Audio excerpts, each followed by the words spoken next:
Three adventurers met beside a ravine and found a mysterious object inside. Is that too far back? That might be too far back. You guys wound up on Winter in Slove, and it was a lovely summer atmosphere, which is strange for the climate. You explore, you find out that an outpost is possibly trying to get interesting information on what could possibly be making the changes of the climate, and you find that there's something maybe buried beneath the nearby mountain. You guys scale to the top, make some friends along the way, well, before going up there, I mean. And then when you get in there, you fall down a hole in a lake at the top of the mountain, and find yourselves in a large mountainous complex inside. Within is mysterious machinery seemingly meant for warming up water, for what purpose you're not quite sure, and a colony of mud puppies. Aurelio, you are tasked with befriending them, and you do so very well, here and there, making some mistakes, but no one's perfect, we forgive you. You explore more, and you find out that Rosemary and her supposed master have been here before you, being pursued by a group of knights. The knights were found all dead, and as was the master, but through a flashback sequence that was knowable only to Nyx, though other people could have been told about it afterwards. Rosemary seemingly escaped through a backdoor entrance that you guys also used to escape later, after delving deeper into the dome beneath the cavern. Inside, you find a mysterious reactor seemingly turned off, but the facility is still getting power. When you are inside, you're confronted with Avery, as well as the rest of the outpost that you've befriended, and the captain attempted to kill you, seemingly gone fully mad from whatever kind of psychosis he was succumbing to. However, Nyx tapped into the mysterious power of this relic-like staff that she found on the dead body of Rosemary's master, and used it to disable the mech that was going to injure her. Afterwards, Avery protected her life, and also led a mutiny against the captain, leading to his arrest by the ISF forces that were alerted via an email sent by Nyx previously, when they arrived at the mountain later. You guys delved deeper, however, going beneath the floorboards under the reactor, and found a mysterious hanging cross-shaped artifact, white and gold with red eyes glistening like glass orbs. It didn't seem to do much besides be very strange. It seemed to be delivering some kind of energy to its surroundings. It could boil water. It seemed to be powering the facility up above via long cables stretching all the way up to the facility above. However, you were unable to discern its true purpose or take it for yourselves, being over 30 feet tall, and you decided to leave, having a lovely holiday in the town of Ophir, while the ISF forces moved into the mountain to reclaim whatever it is they wanted to reclaim. On the way out, you met Dr. Gerard one last time, and he thanked you for sending an email and for mutinying against Captain Youssef. He seemed to say that he will be seeing you in the future for some strange purpose, before you three went on your merry way, with Magnolia. So 4 of you. You had your Christmas episode, you all exchanged gifts and had a lovely time, and now you are back on your ship as the elevator goes up and up and up, and you are back into space. You see the glistening, strange gray metallic surface of the large gateway that hovers around the moon of Ophir, and you see a large ISF cruiser that is hovering just above Ophir. You head to the gateway for parts unknown. Where are we going? I believe, if I am correct, we are going back to Sargasso. Yeah. Excellent. That's 2 out of 3. I feel like that's a majority vote. Mud Puppies, what do you think? Yeah, let's do it. All right, we're on our merry way, boys and girls. Aurelio, you're at the pilot seats. You know where you're going at this point, though. You deliver that delicious message to the gateway that says that you want to go to this system, and through a few series of jumps, eventually you're back in. I'm going to skip over the fact that it takes several hours and perhaps even a full day to get back there, because who got time for that? See, the clock is already ticking. That's to signify the passage of time. I can't stop that, I'm sorry. It's okay, don't worry about it. And you eventually are back in, I'm going to say that several hours later, the Sargasson system. You see that glistening orb in the distance. It's sandy and orange, and it's slowly getting bigger and bigger as you are passing past the moon Euphrates, white and glistening, with several lights signifying the outposts set upon it by Lunaris. I actually want to look out the window to see if I can see Cirrus Station. Okay. You are passing by the moon. You look out the window. You see long spiderweb-like tendrils wrapped around it, metallic surfaces marking facilities and labs and other outpost things by Lunaris. And then you continue on, and within the hour, you decide to do a flyby past Sirius Station, the previous station that you met Councilor Mira on, and it doesn't look great. You look at one quarter of the large, circular, spinning habitat things where the people live. Man, my narration just kind of fell apart there. But anyway, the outside quarter of it is just charred black. Its parts are missing. Things are just like rent apart by some powerful blast. It hasn't penetrated through into the inner part of the circle. It's just the outer shell. However, it does not look good, and you see several people in large mechanical suits with long arms making repairs and carrying steel beams, trying to rebuild whatever damage was done to the outside. You see several smaller, obviously not lunar ships. They're more like construction vehicles. They're bright yellow with black stripes, also with flashing lights that seem to be kind of keeping a perimeter and just repairing things slowly. On the southern half of this particular scorched portion is, you think, maybe where that command station was that you were standing in with Councilor Mira a few days prior. Like it was just on the very edge of this blast.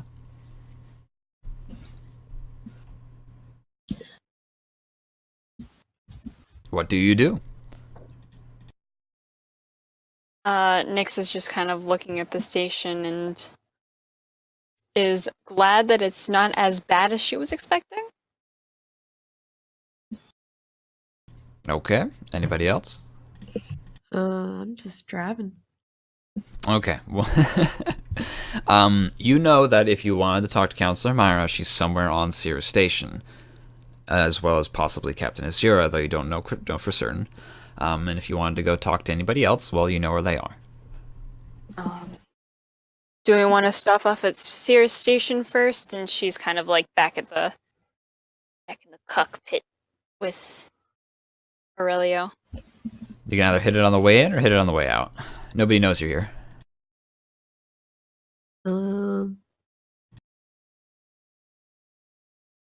It's up to you guys. Abram, did you have pressing matters to discuss there, or should we hit it on the way out? On the way out is fine. All right. All right. So I'm gonna go to the space parking. All right, you go to the space parking and Yeah. you I'm roll ready down at the the window and comms lean unit. out. You press the button, a ticket prints out, and then you say thanks to the person behind the counter, and then you slide it back into your wallet. And you head down the space elevator. You drive through the flashing green lights that mark the way you should go, and you get a little compartment of your own, much smaller than the one you were riding in with Captain Azura. It's almost like you're just dirt nobodies now for now. And are back on the surface within a few hours. Yeah, you're at the bottom of... Oh man, this is so weird. You're back in Paulus Tyrus. You're back in New Pavo. You look out the window and you see the tall skyscrapers. You see the ocean to the north. You see the two rivers that part around the city, and you see perhaps even the university and things that you've already been to before. However, this time you're in a ship of your own as you descend down the elevator. What's the plan? That's not the right planet. That's not the right map. Sorry, boys and girls. My goodness. So someone on the radio who probably speaks up and is like, oh wait, I got my filters aren't activated. I'm sorry, give me a moment. Talk amongst yourselves. So we're totally going to 10B, right? Absolutely. Yeah, okay. Nyx is going to immediately connect to the network and just... Oh, sweet connection. we need to get like a train ticket or something, right? Yeah, Ride the there's... rails. All the way back. It is all the way back, so you got several options there, I suppose. Well,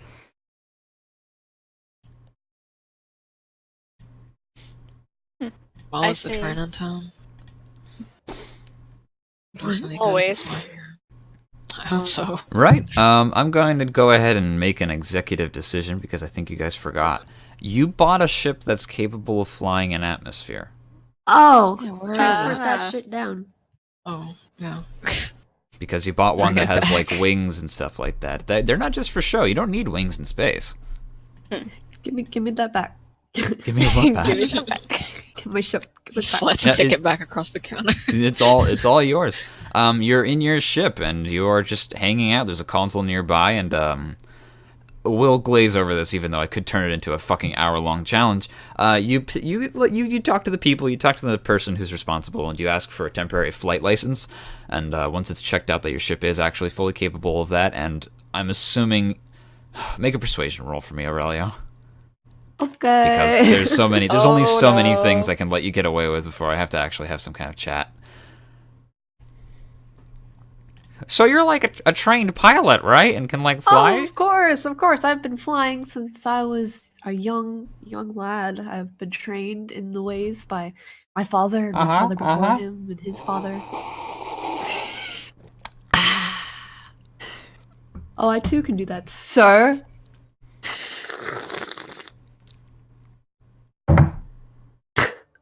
That sounded like a good drink you had there. Where's that? Where's your credentials? Where's your role? Where's my roll? All right, yeah, you're cleared and good to go. You have a nice day. You're gonna be having a good time in New Pavo. Yeah, you two have a good time. Here, thank you. Okay, and then you feel shift as things move around. It's your entire building. The thing that you're parked inside is clearly shifting and moving and reorienting itself as you change. The world outside spins around. You're pointed to the west, and you are raised up several stories, so you're above the city of New Pavo. And then the gate ahead opens up, revealing a long runway that sticks out into the open sky at the end of it. Let's go. Okay. Punch it. You punch it. Don't punch it. You No, gently please. raise the accelerator until you are flying faster and faster, and then you shoot out the end of this long runway and out into the open air above New Pavo. You are flying in your ship, which is an airplane, and this is not possible if you guys had gotten any other ship. Congratulations. Nice. It's weird You flying fly. in atmosphere. Aurelio, maybe it's a little weird at first. I'm going to actually make you make a dexterity roll for I me. turn around and tell them I've never done this before in my life. Oh, that is. You're hovering immediately to the south, and you're flying over farmland and several tents and smaller ships, buildings We're as gonna you clip something. as you're heading southwards, 12. and like you kind of don't understand this whole gravity thing, so the ship is just like sinking lower and lower and lower. And then like a farm person just like goes and dives into the cornfield as you like clip over with the bottom of the ship just like grazing through some maize. It's fine. It's fine. Before pulling up again, and you look behind you out the rear view window that you don't really have, but there's cameras or something like that, and you see Backup just one. like two lines of scorched crops from like the engines, Dude, and we in should make crop between circles. is like we stopped to do crop circles, and then you see like the man with a big yellow hat like come up and shaking his fist at you and screaming, but you can't hear him. Then you start heading westward. Nick's gripping her across the seat river. tightly. And though Fine. you're flying, and it's going to be quick, but it's still going to take you a little bit of time. If you've got anything that you wanted to do in the meantime, now would be the time to do it. It might take you like an hour to fly there, maybe 2 or more, depending on how fast you're willing to go. Abram, Hmm. go feed my mud puppies. Right away. Nyx is squeezing a stress ball in her left hand. All right, you feed the 3 mud puppies. What are the names again, please? Their names are Tembi, Fuente, and Oif. Lovely. Oif. And they look really weirded out by the prospect of someone feeding them food, so they immediately hide under rocks and leaves as soon as Abram approaches. Oh. So Abram, sad. I imagine you just sprinkle the vegetation in there, and then you just kind of gotta wait for them to come out and get it on their own terms. Yeah, They were formerly wild animals. they were. They're still wild. All right, I'm you. also scared when someone sprinkles food in my house. All right, nice. Happens every now and then. You head north, and you're heading across large mountains and long plains, and you see a giant desert stretching out before you. Don't crash, because no one's gonna be out there to save you. Down below, you look and see wreckages of large ships, their tails and their wings sticking out from the dunes. They've been swallowed by the sands over time. Some of them you seem familiar with. Perhaps you've spelunked in them before, and perhaps you've walked along similar ships when they were still high-flying in the skies, but these are just long since downed. Then you pass over a patch of what seems to be just dead vegetation. Trees and grass that's just turned gray by some unnatural force. And before you know it, you are over a ravine. The same ravine that you once explored possibly over a week ago. Wow, it's been a week, you guys. It's been a whole week that you've known each other. Feels like longer. Yeah. It doesn't seem like very long when you think if it, but feels like it it's felt been, like years. A month. A few months. Yeah, at least like a couple months, maybe. Like almost as if you've been knowing each other since like maybe November, September. Kind of weird. October. You look down and it's a lovely sunny day on Tenby. You are circling around it like a vulture, ready to strike. Next, Strike. Nick says, Nosedive. so, would it be smart for me to take the staff with us, or... You can do whatever the hell you want. Now we're in the real game. Fold it up, hide it in your jacket. Shove it up Abram's ass. No, It'll fit right let's not do nicely that. along the other stick. See, I wasn't gonna go there. I can't do anything against God. Also. DM went there. Against God. DM went there. I don't know if we should. I mean, it folds up into 3 feet, yeah, so... yeah, it should be fine.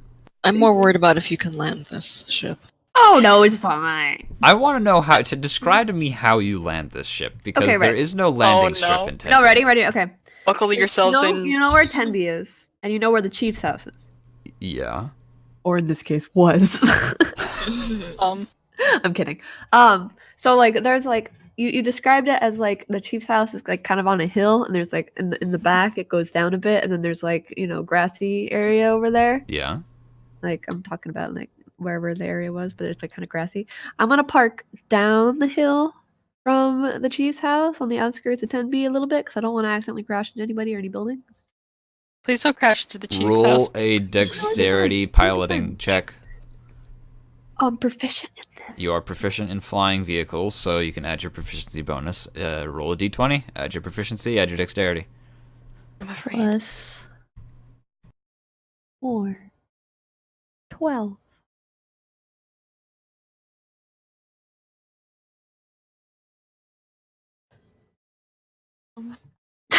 That's the What? opposite of what you want. So what's that roll? Ooh, 12. Slightly above average, Aurelio. I think the average person would have just crashed into the fucking house of Merwin the Ram. Yeah, but so I'm not average. You're going in hot, and you're kind of like, okay, let's slow this down. The jets on the ends of the wings do swivel, so you can like kind of try and do like a VTOL helicopter kind of style, just like drift down, but you don't know how to do that yet. So you're just kind of like pressing a bunch of buttons, and eventually you're totally like 50 feet away from the ground, and you're like, oh, right landing gear. And then the belly of the ship just like crashes into the grass. I mean, we landed. Grinds up the grass, and there's a loud like vibrations as like things are shaking, and the mud puppies are terrified, and they're hiding underneath rocks, and things are shaking off. The glass falls over. Abram, worry, mud you're holding your puppies. hot chocolate, and it's just like sloshing back and forth, and your otherwise perfectly still hand as you grind down the hill, and eventually come to a gentle stop. And nothing's broken, nothing is torn up. It wasn't horribly violent to the surrounding world, but you felt your teeth chatter a little bit. Just violent to the inhabitants of the plane. And then Aurelio flicks a switch, and then the entire ship raises up like maybe another 3 feet as the landing gear then comes out. I think you did that in the wrong order. Please lower the hatch. Aurelio, so we can you leave. hit everything like a scavenger hunt, but like maybe the wrong order. No. This is what I meant to do. This is what I was born to do. You look out the front window and you just see like this giant figure come running out of a house, and like they grip the side of their head, and like in the faintest possible tone you just hear very far away, Merlin! and then they come running down the hill towards you, and they've got what looks to Who be like lives in a they have like a pickaxe in their hand. Fuck.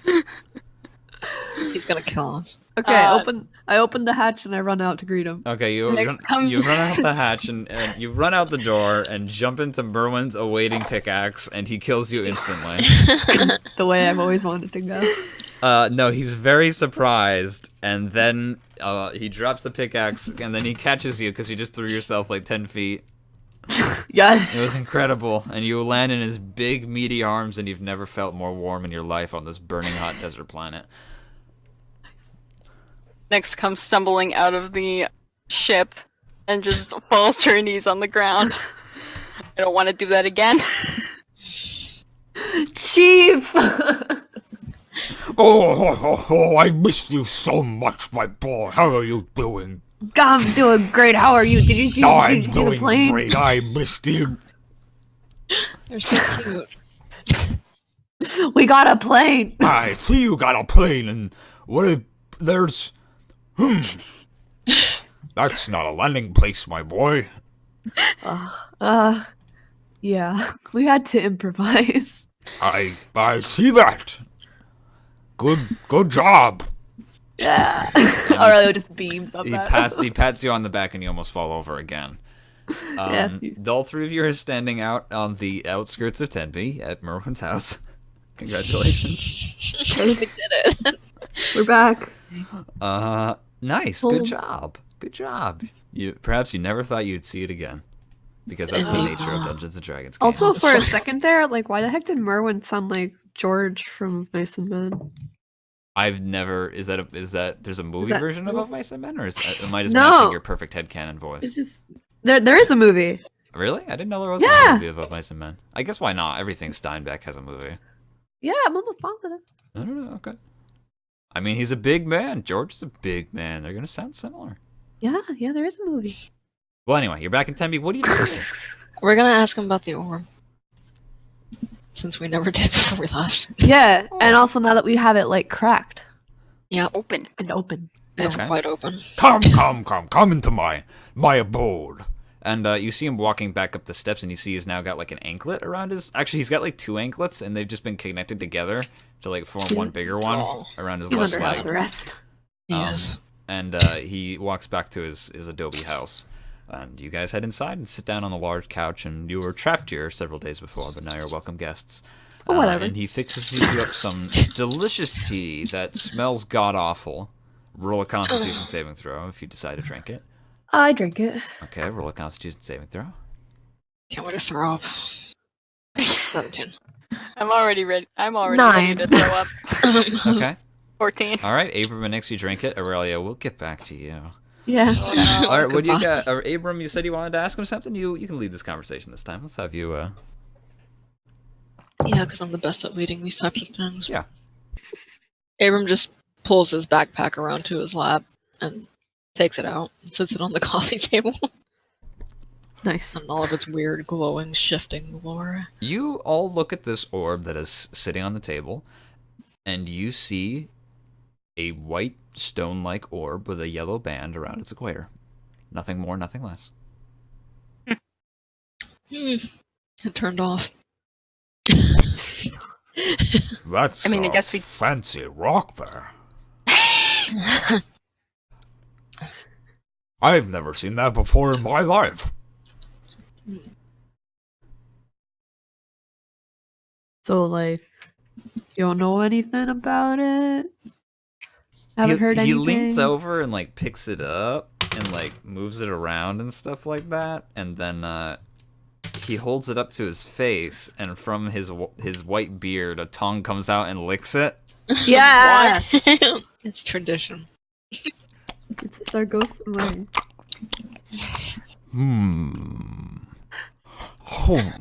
Aurelio has like his hands on his has his elbows on his knees and his hands on his face. And he's like, what is it?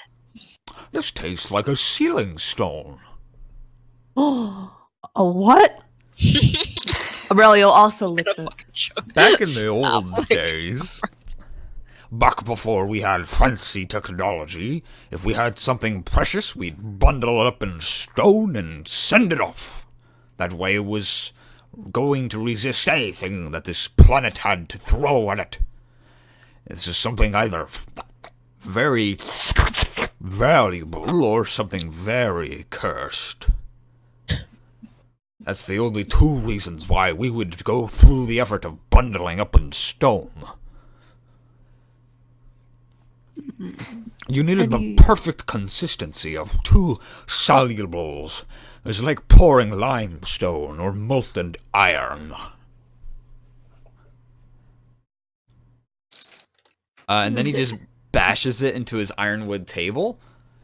And then nothing happens, and he goes, Oh, this was what was in the ceiling stone. Oh, I see. It just has the residue left on there. Here, let me polish that up for you. and then he rubs it on his coarse linen shirt.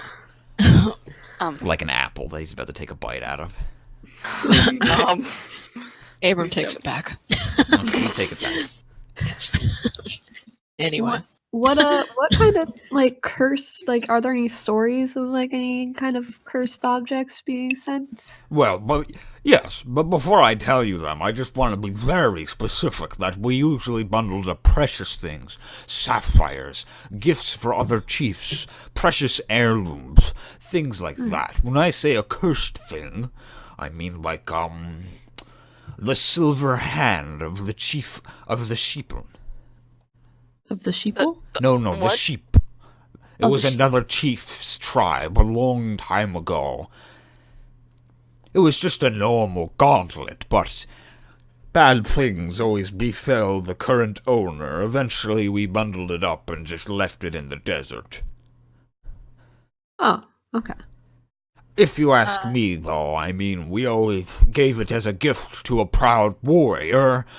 So, of course, they were going to have something bad befall them eventually. They died. Nyx takes the staff off of her belt and then kind of unfolds it back together and kind of like holds it up. Does this mean anything to you?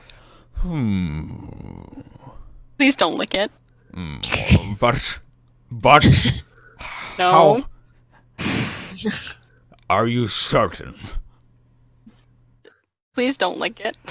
That's how you decide fine. things around here. He takes it in his hands and well, you've already unfolded it. He just holds it aloft, and it looks a lot smaller in his hands than it does in yours. It went from like a long spear-like staff to more like a walking stick. And he also looks at it up and down and carefully examines it with very close lips, but he doesn't touch it.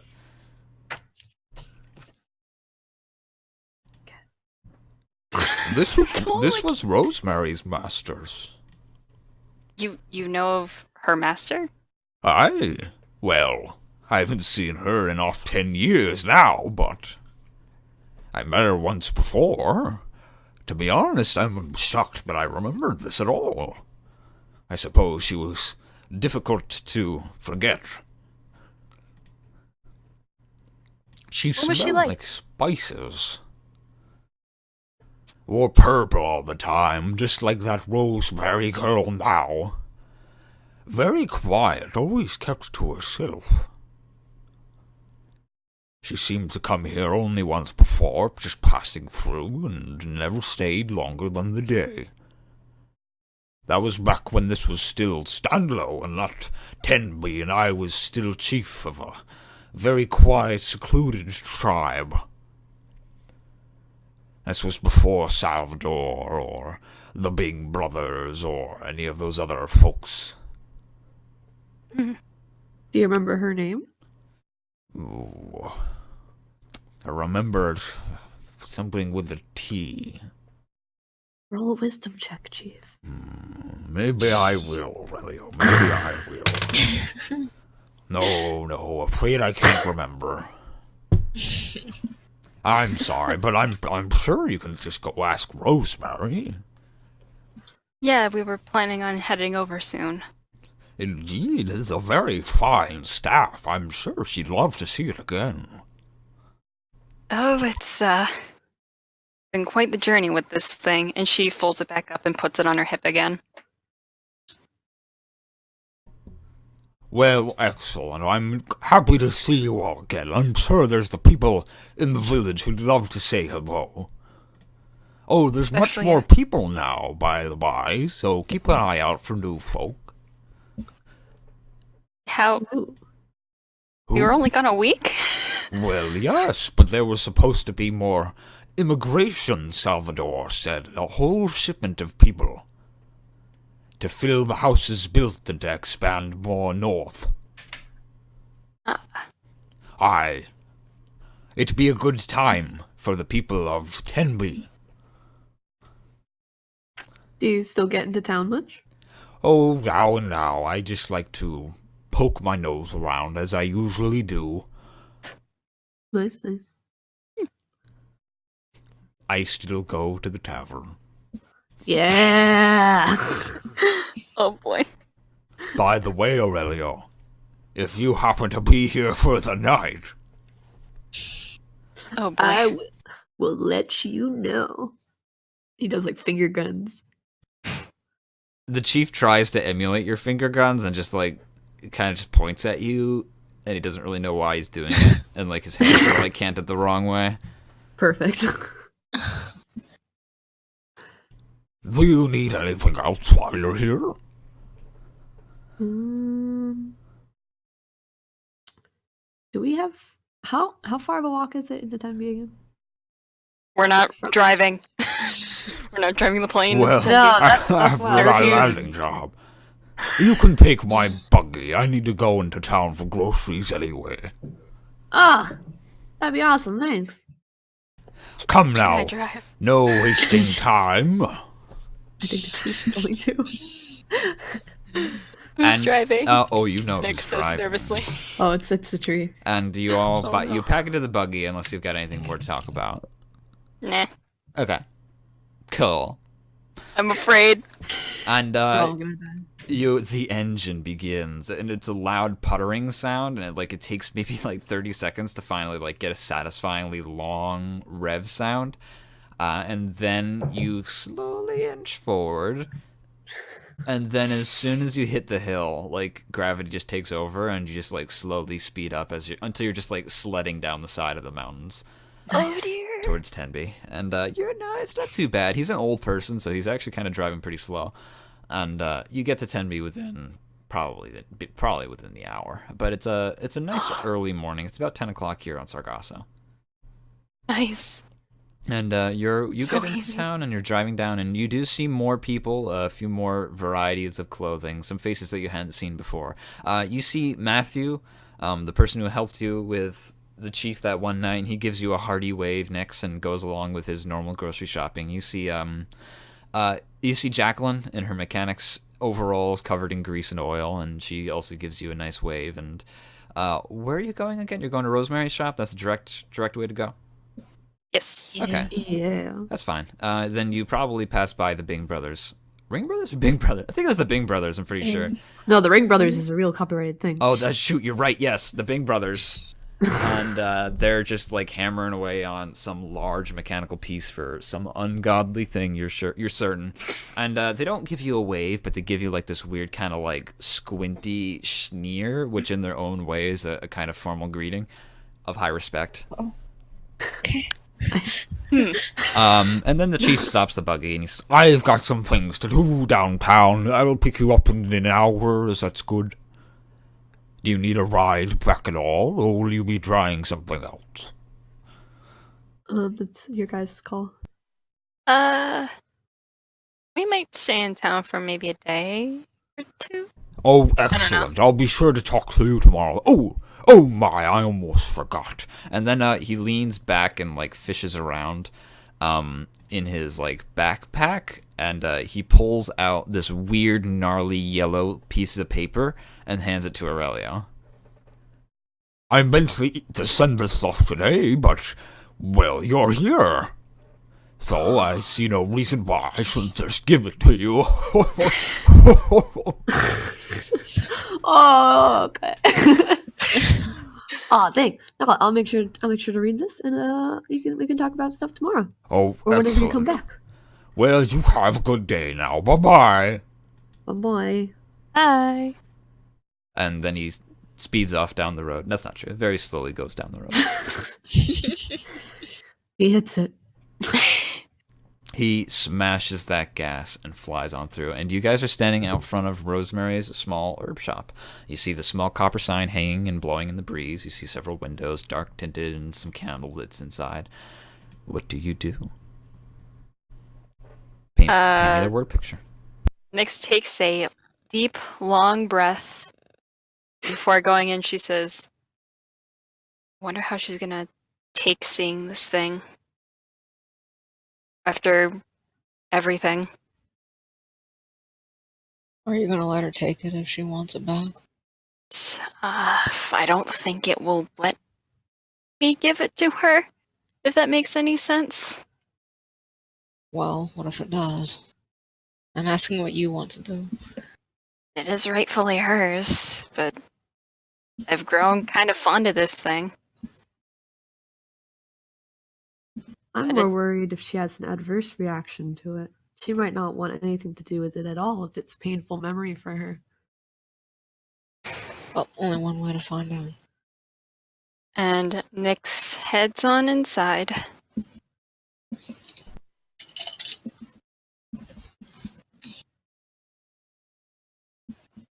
I mean, we follow, right? Yeah. Yeah. Okay. The deal just died. Oh, yes, I forgot I had my thing muted. You walk inside and you see a cat sitting on the counter with its two tails wagging up and down, back and forth. And it looks at you with its queer green eyes and tilts its head. And behind the counter you see a slender small woman tiptoe standing on the top of a bench, balancing several books like on her shoulders and trying to get something off the topmost shelf. And she says, "Be with you in a minute." And then she like turns around and like looks over the tops of the books in her hands, and then she just drops them all and falls off the bench. Oh my god. Nyx hurries over. Are you okay? And then she like stands up and dusts herself off, and then she like has like a low stance, like her knees are bent, and like she looks like a little like weird. And she like looks at you, and she's looking at the staff on your waist. Where did you get that? I found it. She just like stares at you with like this blank expression of like, This is Rosemary, right? yes, this is Rosemary. This is Rosemary staring at you. Standing at you. Standing at you. She takes it off her hip, and she kind of snaps it back in place. We found it on Slove in a She mountain. slowly reaches out to it with an open palm. Nyx hands it to her. Okay. She takes it and she just holds it there in her hand and just kind of like feels the weight of it and looks it over left and right, and then she runs her other hand up and down it. I saw everything. She looks up at you this time and just kind of like stares at you with her mouth slightly open, lips slightly parted. What did you see? I saw your master and you. And I kind of saw Interesting. Very interesting. I'm sorry you had to see that. it's alright. And then she sets the staff down on the counter and just kind of like looks somber and sad. Legitimately sorry that you had to see that. She looks almost ashamed. It actually saved my life. Why don't you tell me more while I close up shop? Okay. And she does so, pulling down shades and locking the door and then switching the open sign to closed. Nyx tells her about the vision she had, as much detail as she can. And then she explains kind of what happened when she stood up against the captain of the ISF. All the while that you're telling her, she's just sitting on one of her tall stools, and all of you probably have tall stools as well to sit on. And she's just like absent-mindedly grinding a pestle and pestle and mortar. Thank you. How is wow? Mestle and my powerful dyslexia takes over yet again. And she's just grinding away, listening to you, staring off into space as you tell her the story. And do you tell her? That's all you tell her, huh? You just tell her the flashback sequence and then how it helped you later. And that I've been kind of learning how to use it. Right. And all just kind of going by the seat of my pants here. Huh. I never thought I'd see that thing again. It was Master Tarragon's. Master Tarragon's? It's her staff. Well, it was. After that day I fled from her, I never thought I'd see it again. Or her. I'd never looked back. I never thought about it. I just moved on and tried to put it all behind me. If you don't mind my asking, who were the knights that were after you? She stops what she's doing with her hands and looks back up at you, and then all three of you. And she's going to roll a perception check. Oh boy. She glances at Aurelio's hip and sees the white steel axe. And on the butt of it is the mark of a sun, a rising sun. And she says in a very whispered, hushed tone, they were daybreakers. Daybreakers? People who've styled themselves as holy warriors. They're just a band of marauders with a fancy coat of paint. I take it you weren't particularly fond of them? She looks at you with like a candid eye and like no shit Sherlock kind of look on her face. Because they killed her master. I mean, before the whole... No, they were always rivals with me and Master Tarragon, I suppose.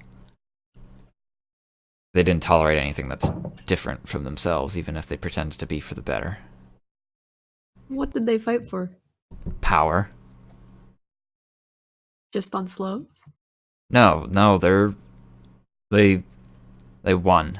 They outlived me and they outlived Master Tarragon. They're a proud people fighting as mercenaries and holy warriors and holier than thou police forces all over the place. Like ants. But you're still here. Yeah, I'm still here. Lingering like a ghost. When I was faced with two large ISF mechs, it shot out an electric wave that just completely severed their bottom halves from their top halves, and She looks at you surprised and then like slowly nods. I'm surprised it let you do that so early. and when I refused to move after being told to move, the staff blocked a powerful shot towards me. Nix, do you know what this is? Honestly, no.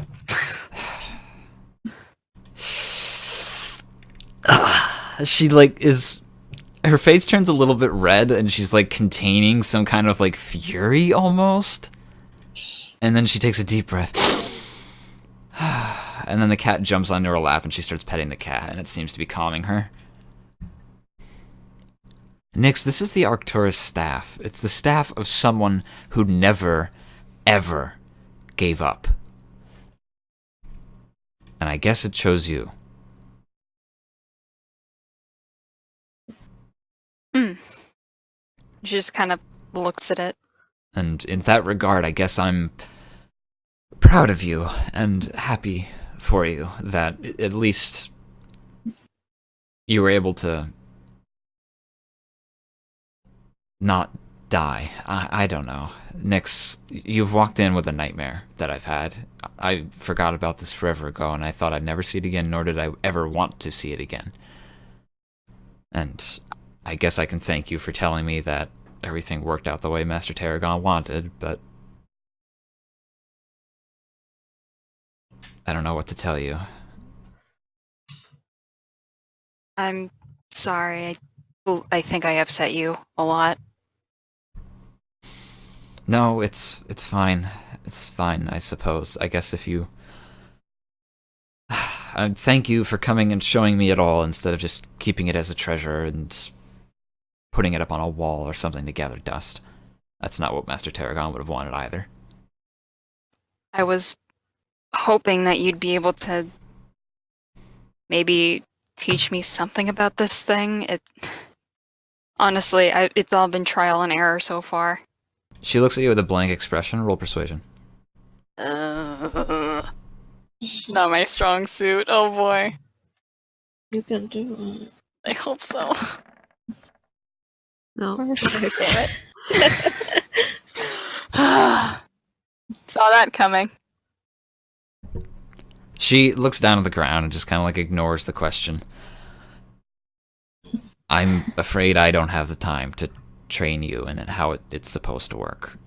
I don't have it in me anymore, unfortunately. That's alright, I'll just figure something out. And she goes to take the staff back. She, like, reacts? She doesn't, like, reach out and slap your hand or something, but she just, like, looks up and watches you put your hand back around it and then take it. And I put it back on my waist. She doesn't stop you. Alright. I'm sorry for everything. I can't even imagine. No, it's fine. It's actually nice to see you three again. I was worried about what happened to you after you left town. I didn't realize that you'd be having such a grand adventure. Otherwise, I maybe would have tried to prepare you more. To be honest, neither did we. Well, what were you doing on Slove? She looks at the other two. Did we tell her about the thingy? I mean, she already knows. Didn't we show it to her before? Yeah, but she had no idea there was a map. Oh. I mean, That's fine. it doesn't matter to me. Alright. She says, remember the orb that we had before? Yes. Well, it turns out that was a map. And one of the locations that it led us to was Slove.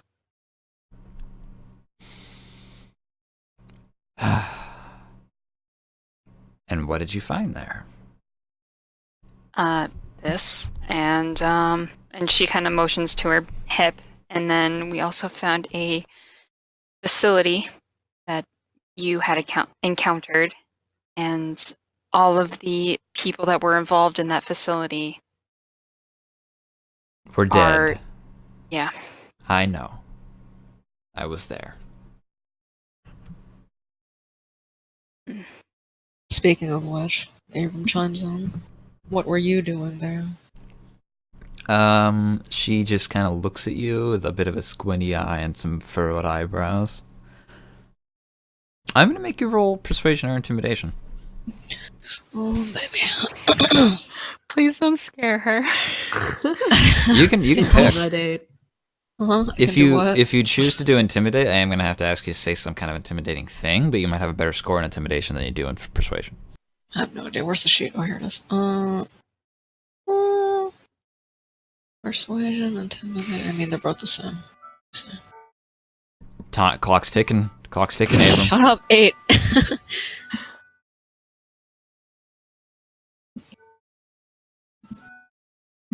Hey, Aurelio, do you mind doing push to talk for a while? Yeah, sure. Okay. Can I'm sorry. I? Or you can just press the mute button on your microphone. You got that now. You can just click it whenever you're not. Can I assist? Oh yeah. How are you gonna assist? You can't just assist. Um, You gotta tell me how you do it. She is going to say, just whatever, um, Nice assist. whatever this orb is trying to lead us to, it might be something that your master might have had an interest in, and Oh, you want to kind of complete whatever mission she had if they aligned, if they were together. she There's a sighs, phrase. and she stands up, and she goes, "All right, fine. Tell me what else you saw there, because I know that there was something else there to find." Nyx looks at Aurelio. You tell me what you know, and I'll tell you what I know. Why am I being looked at? Because You were the one who went down in that crazy with the idol, whatever the hell it was. Yeah. Okay. Well. All right. So, someone, I don't know who, right? It's a crazy story. Hung a giant cross down there that had glass eyeballs, and stand over some, and it talks. It talks. And it was hanging over some water, and I climbed on it. Really didn't like me. Tried to boil me alive. That was something. It doesn't talk, Aurelio. You just think that it talks. No, it talked. I don't think it did. I think it did. I mean, I was there. I mean, I was the one there talking to it. So I don't have to say it talked. Okay, now you tell us what you know. I know that it was a dire metal. I know that that's what me and Master Tarragon came there for. And I know that we failed because the knights beat us there first, and I should have gone back for it, but I never worked up the courage. But you guys have done what I didn't, and so I guess I can redeem myself partially by helping you. 1 second, and she goes into the back room, and you hear shuffling, and then you hear the sound of what appears to be a lock being unlocked. And then she comes back with several large, leather-bound, like, tomes and scrolls. And she lays them out across the table. And she unfolds the first scroll, and on it you see an etching of a large cross-shaped thing, with the limbs counted at a side, as if its back has been broken. And it's got several of these glassy, orbish eyes just staring up from the page at you all, and it's exactly what Aurelio saw. That's him. This isn't hanging by a chain, though. This is just kind of like free-floating it.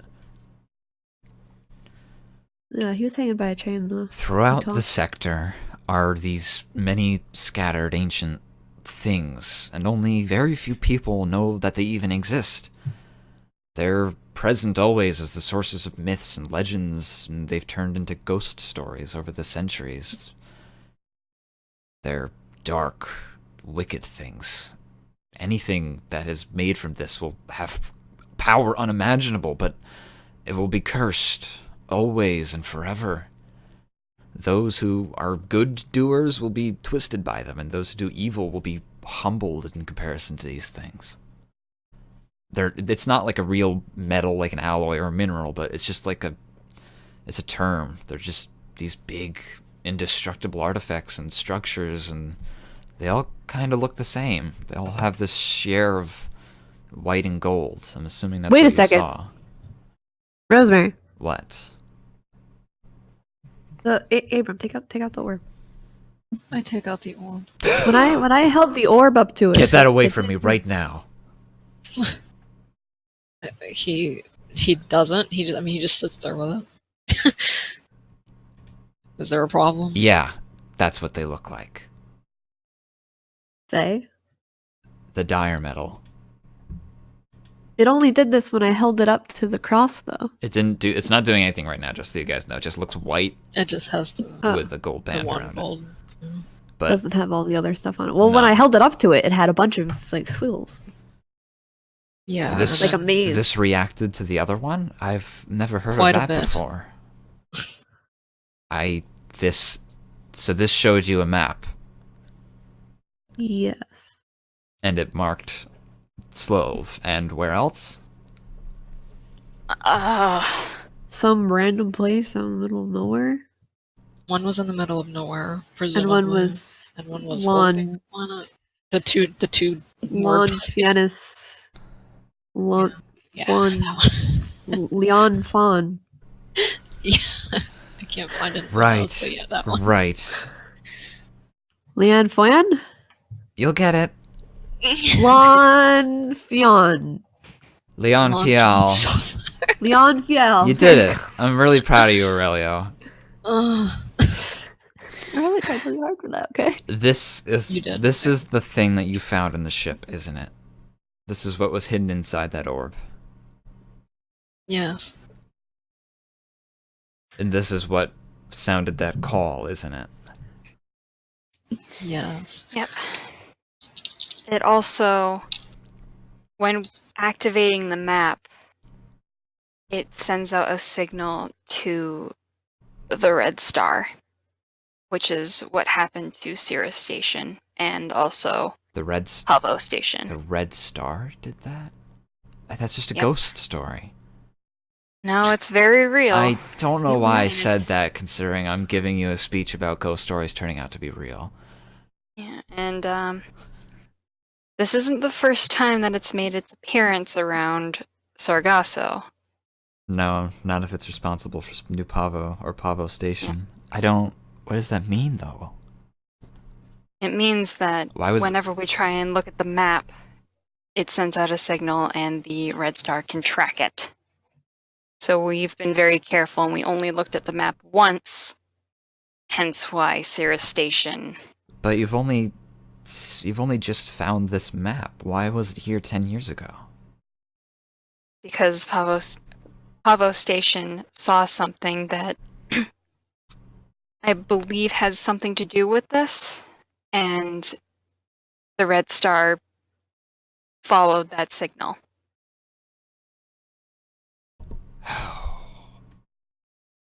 Okay, this isn't good.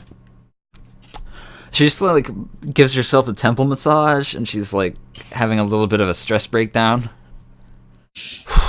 She's petting her cat very vigorously, and the cat's starting to look uncomfortable. Maybe we should take a little tea break to kind of calm this down a little bit. I mean, we don't have to talk about it all right now. Let's just. Okay, Oh, yeah, he's, you're like, right. You're right. Tea holding break. his hands up. Tea break. We're gonna cook some tea. I'm gonna put the kettle on. Do you want me to go get some of the sugars and stuff? Yeah, no, I it's saw when we were fine. last It's fine. time. She puts a kettle on with some water in it, and she starts to boil it, and she like takes a deep breath. Okay, we're fine. I grab some chamomile and just kind of like blow it in her face. Don't.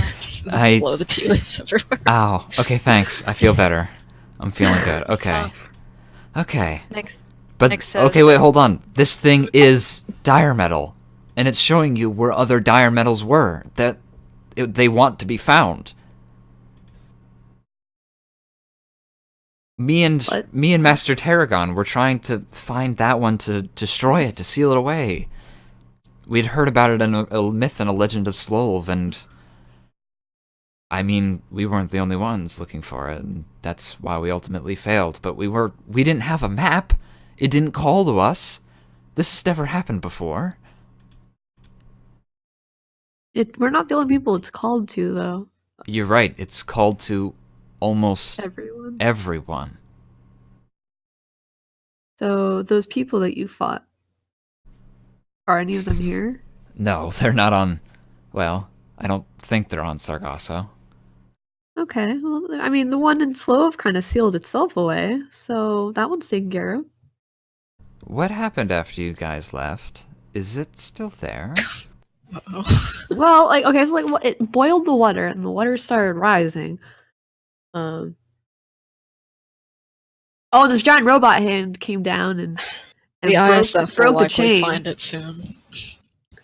She just like slaps her face and does like the ultimate face palm. The ISF has it then. Is couldn't really right, stop April. them. She you pours don't you out have she pours you out something in a mug and hands it to you all, and then just like Something. goes back to like She's gonna kill pacing. us. Okay, but here's the weird thing, Rosemary. This orb wants people to take it to all of those, or at least 3 of these pillars, It if that's what it's promised leading us to. ultimate power. But what exactly? But we have the orb, right? We're the ones that have it. Yeah, you guys, you did this. We you didn't found mean the to. damn thing. Right, but the thing is, if it's telling us to bring it to all these places, and it's evil, do we keep doing it? Master Tarragon said that we should find these things and destroy them, or if we can't do that, seal them away. We didn't succeed. Maybe this is our chance. But is this thing telling us to seal them away, or is it telling us to just find it and power this thing up? Like, what are we? What I is? don't know, Aurelio. I don't know what that is. I just thought it was one of those sealing stones like Merwin used to talk about when I was younger. I didn't know what. If I had known what that was, I don't think I really would have done anything because Abram would have broken my hands. But Aurelio is like pulling his hair out. He's like, "Are we doing good, or are we the bad guys?" I don't know. But I guess I don't. No. It's too late. I mean, the whole universe has been told to go looking under every rock and in every crevice, in every cranny, looking for ultimate power to get a wish. I think it's too late, Aurelio. But no one has a map, and Yeah, you got a head even start, so, but there is one place that was basically uncharted.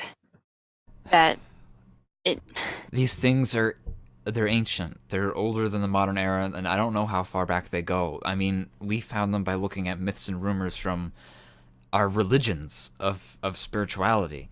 They could be like false. They could not be true. Maybe they were made more recently, but if I don't know how old these things are. Maybe there was something there millennia ago. Maybe there's something still there and we just don't know. I could potentially. No, wait. We're doing what it wants. We're doing.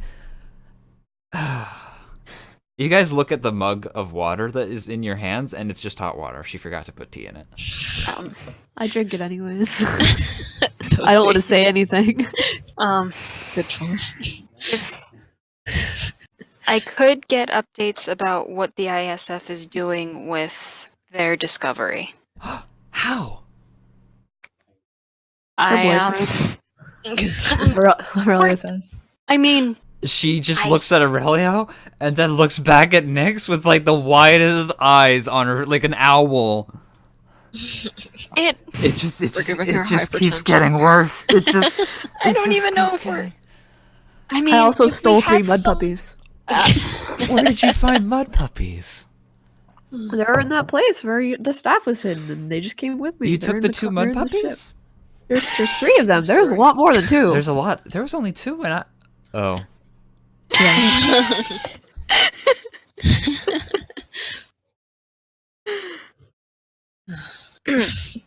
Anyway, we can get updates about what the ISF is doing with their discovery, as limited as it may be.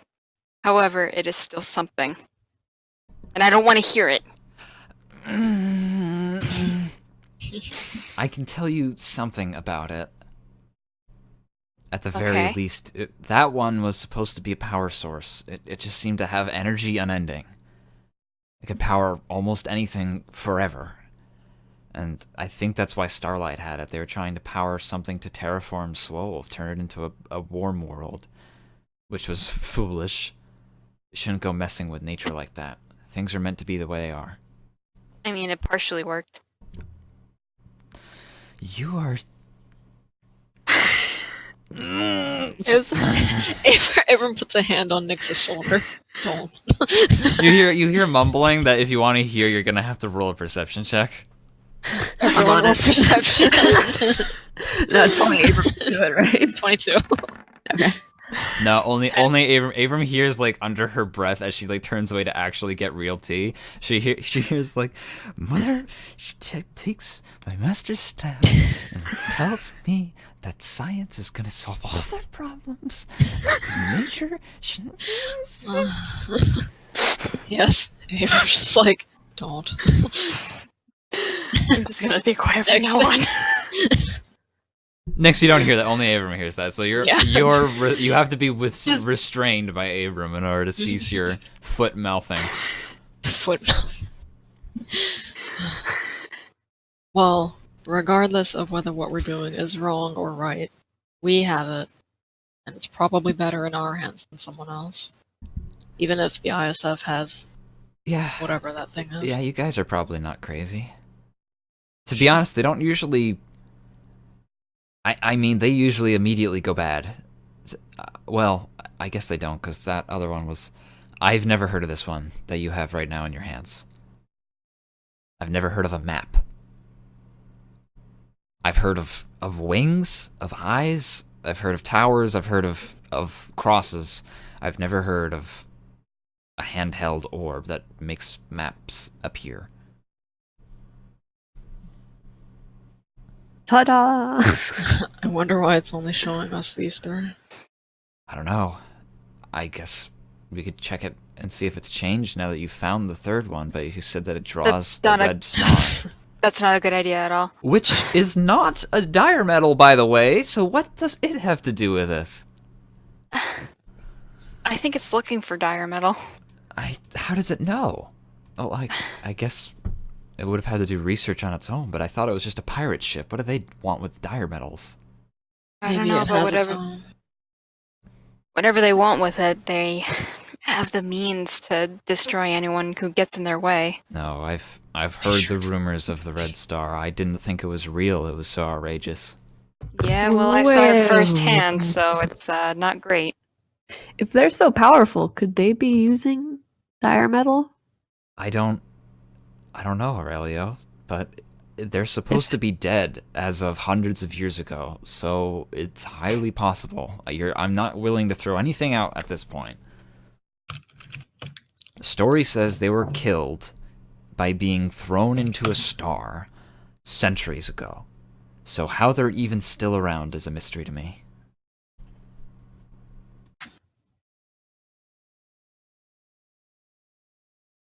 Maybe dire metal grants immortality.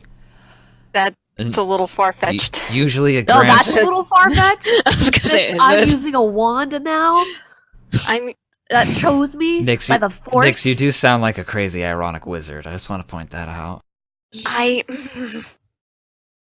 the way, Abram's got a magic orb that just freaking lights up when it hits the sunlight. I've got 3 mud puppies in the ship parked by the chief's house. But that's outrageous. Immortality. Who would have thought? I mean, as far as I know, there is no way to make a person immortal. At least not without dire consequences. No, I know you're right. I've never heard of immortality. That's just too unnatural even for these things. Though, you'd be surprised how crazy the stories get. Oh boy. Well, is there anything that seems reasonable that might explain why they exist? No. What they want? I don't. They were a warlord hundreds of years ago that tried to kill everyone, and then everyone banded together to kill them back. And as far as I knew, they succeeded, but ghost stories lived on, and I thought that they were just that. They were stories. Oh, the boogeyman who comes at night and takes children. Oh, the Red Star who comes after pirates who don't offer a coin to the goddess before they go on their journeys. Well, if they go after pirates, maybe we should just Well, it doesn't sound like talk the pirates and ask They them didn't about go it? after pirates when targeting Pavo Station or Cirrus Station. Unless there was a pirate hiding on board. Trust me when I say there were no pirates on Pavo Station. Nix, Well, all I'm are saying you a is- pirate? I'm not a pirate. You did Maybe we steal a ship. I'm an engineer's daughter. Excuse me, not a stealing pirate. stuff is just a thief. That's not necessarily pirate. Unless it's a ship. Aurelio says. If you steal a ship, that's a pirate. I mean, we didn't steal a ship. You didn't steal a ship. We bought it. Yeah, that's ours. We got a contract and everything. Right. I've got a license. She looks at you with an incredulous expression. I hold it up. It's in my pocket. Do you really have a Take it out. license? It's framed. Does it say like Weenie Hut Jr.? Like what do you mean? No, it's just it's McLovin. it's that temporary license I got for flight permission. Oh yeah, I get temporary flight permission license. Okay, yeah, no, I guess she's like, all right, yeah. What else? Oh, we need Do you know a any plan. pirates? Do I know any We should pirates? No, I don't Yeah, know we any should. pirates. If you know any, I mean, they probably know the story the best, right? Who if you know, on like, earth really, here could possibly know a pirate? really old pirates? Do you know like really old pirates, like 100 years plus pirates? No, I don't. I don't know any pirates. I figured maybe the wizard would know. What wizard? You're a wizard, aren't you? She found a staff Sure, belonging to your wizard. mom. She crosses her arms and says, "I am an herbalist. Thank you very much." You were trained by a wizard, I was trained by a master herbalist. a master at wizardry. Thanks wishes to her staff. Why would an herbalist have a staff made out of lightning? For Exactly. self-defense. Oh, yeah, okay. I'm sure all these potions know those that you probably hide herbalists in here are take it. self-defense. They get into some shit. Roll perception. Abram, All you of got us? this. Who, me? All of Okay. us? I don't Question know. mark? Who's roll? Anybody who wants to try and listen to her Abram. mumble. It's too late. Oh, anyone that wants to try? I also Wait, want we to try. said anyone. No. I'm Well, distracted by the cat. I'm just sipping my tea. You mean your water? You just hear like high pitched lows, like the quietest, highest pitched squeaks as she turns around to like fix tea, and she realizes that it's just hot water, And that we've been drinking and that it. you've been drinking it this Stop entire giving me time. hot water. She puts like actual tea bags in it this time. Okay, no, we don't know any pirates, so we can't ask any pirates. Okay, I don't know any. Sorry. Well, who are we gonna? Do you know anyone that knows any pirates? Nix, Abram? Do I look like I know any pirates? Well, I mean, you came from space. I'm also just a mechanic. Oh, maybe you're a mechanic for space pirates. Abram, you're just like this, aren't you? Hmm? God. I'm just sitting here watching him drinking some tea. Oh, I bet you are. Check your DMs. I am Just checking really them quick. over and over again. I keep waiting for them. Abram, do you know any pirates? Yeah, he does. Yeah, Abram's just like, Abram, why don't you tell us you know pirates? hold on. Abram, Yeah, you would totally. I'm taking this out of the DMs. Yeah, you would totally know the story. what story? It's a story. Just that I know it. Yeah, I know. I know that it's a story. You know you know the story, whatever the story is. Wow, am I supposed to know what the story is? You don't tell me the story that I Because know. you can. I was hoping that you'd probably be like, "Oh, do I know that story?" And you don't. I did. Oh, yeah, you do. I hate you so much. Aurelio waiting in front of Abram's face. Abram. Abram, do you know any pirates? Yes, I used to be a pirate. Oh wow, What? full bore. Yeah. He says that and just sips some tea. Rosemary. Aurelio also Rosemary's, her mug. she's pouring a What? cup and it's just overflowing. Actually, I think Next Aurelio Mary drops drops her his mug. cup. Yeah. Oh. Abram just looks at it on the floor. The What? Just I- water. cat Well, comes over and starts licking at it. It's just Aw. water, cat. Hey, I... what's some water? He's thirsty.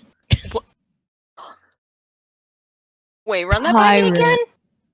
A pirate. I used to Pirate? be one. A corsair. And you were going to tell us this when? Pirate. I didn't see why it was relevant. Pirate. Pirate? Nix? Pirate. Aurelio. Aurelio's like pointing with both his hands, gesturing at Abram, just flailing them, going, Pirate! Nix! Yes, I Oh know. my God. I see this. And then Aurelio, not really knowing anything about pirates, just goes, I've never met a pirate before. Well, Nick clearly has to restrain herself from slamming her head on the table. Did you have a good time? yes. What made you stop? He just kind of stares at Aurelio for a bit before looking down at his tea, like ignoring the question. Wow. Did they kick you out? Were you a bad Regardless, pirate? he says, and he puts the cup down a little too hard, and the tea sloshes out. You mean the water? No, it was tea. She gave us some tea bags. Oh, okay. What happened isn't your business. And he kind of like realizes that his tone is a little too harsh, and he looks away. Really What does me also being a looks pirate like- have to do with this? You might know some pirates that could tell us more about anything. All I can tell you is that the ghost story is not a ghost story. No shit, Sherlock, but we need to know more about Why are it. you asking me? Abram, roll We need someone history. to tell You us. might actually know a real story. That's what I was asking. I you know, fool. and the answer You was wouldn't tell yes. me You anything. fool. 15. I'm not gonna I understand, PM the 15. entire like story. I'm just gonna take over narratively from here, if that's okay. My voice becomes God. Yes, Abram Go. opens his mouth and his voice just completely changes. Abram, you remember shortly after getting out from the previous thing that you were a part of and joining up with the pirates, that they would like to tease you a lot. And they would like to kind of poke fun at you because you were a new person and you didn't really know the ropes and a lot of other stuff. But a lot of the times they just tried to spook you, and you never had any of it. You just kind of were straight-laced and straight-faced, and it would kind of unnerved a lot of the people I used to work with. But one of the stories that you heard was the story of the Red Star, which was an old pirate vessel that once plagued, I guess you could say, the seas, but, you know, the space seas. And it grew so powerful that it and its ship, called the Piercing Eye, were able to take on the entire system. And it did. And there was a long battle, a war, and it took a lot of self-sacrifice. And people lost a lot of lives, and one valiant captain was also killed in the process. But the ship was cast into the star Tiamat, the star that Sargasso revolves around. And it was destroyed. But the ghost story picks up with, and then the spirit of the captain escaped, its hull now scorched a deep red, and it became the Red Star, and now it plagues the seas on pirates and is responsible for taking souls of sinners and souls of people who don't appease the old gods and bringing them into the other world, the dark space between the worlds. That's where the dead go if they're lost in space.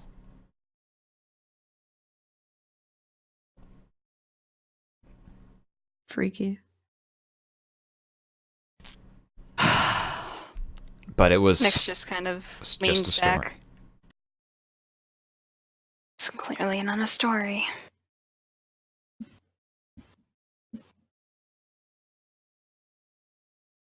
Okay, we need a plan. Like a good plan. Like a plan that won't get us all killed. The ISF wants them just as much as we do. And that's not good, because I have a feeling that they're going to try and use them. Wait, how do we know the ISF wants them? Didn't you just tell me that they were there and they took it after you left?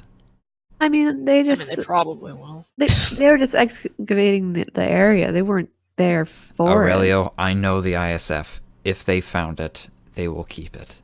And they will try to use it, just like Starlight did before.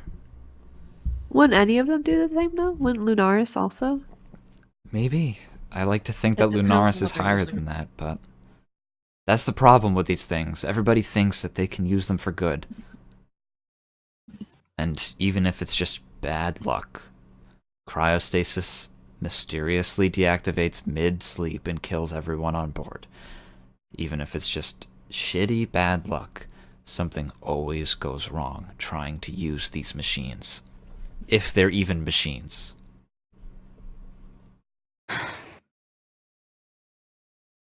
Maybe we should just let them use it then.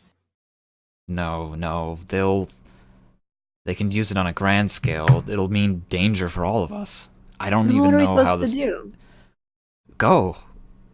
Go. I mean, they already have one. Well, I there's mean, still one was others. probably broken. You said that there was 2 other places on that map, and if that's the case, then I think that Oh, I hate you, Master Tarragon. You should go and find them and see if you can seal them or destroy them.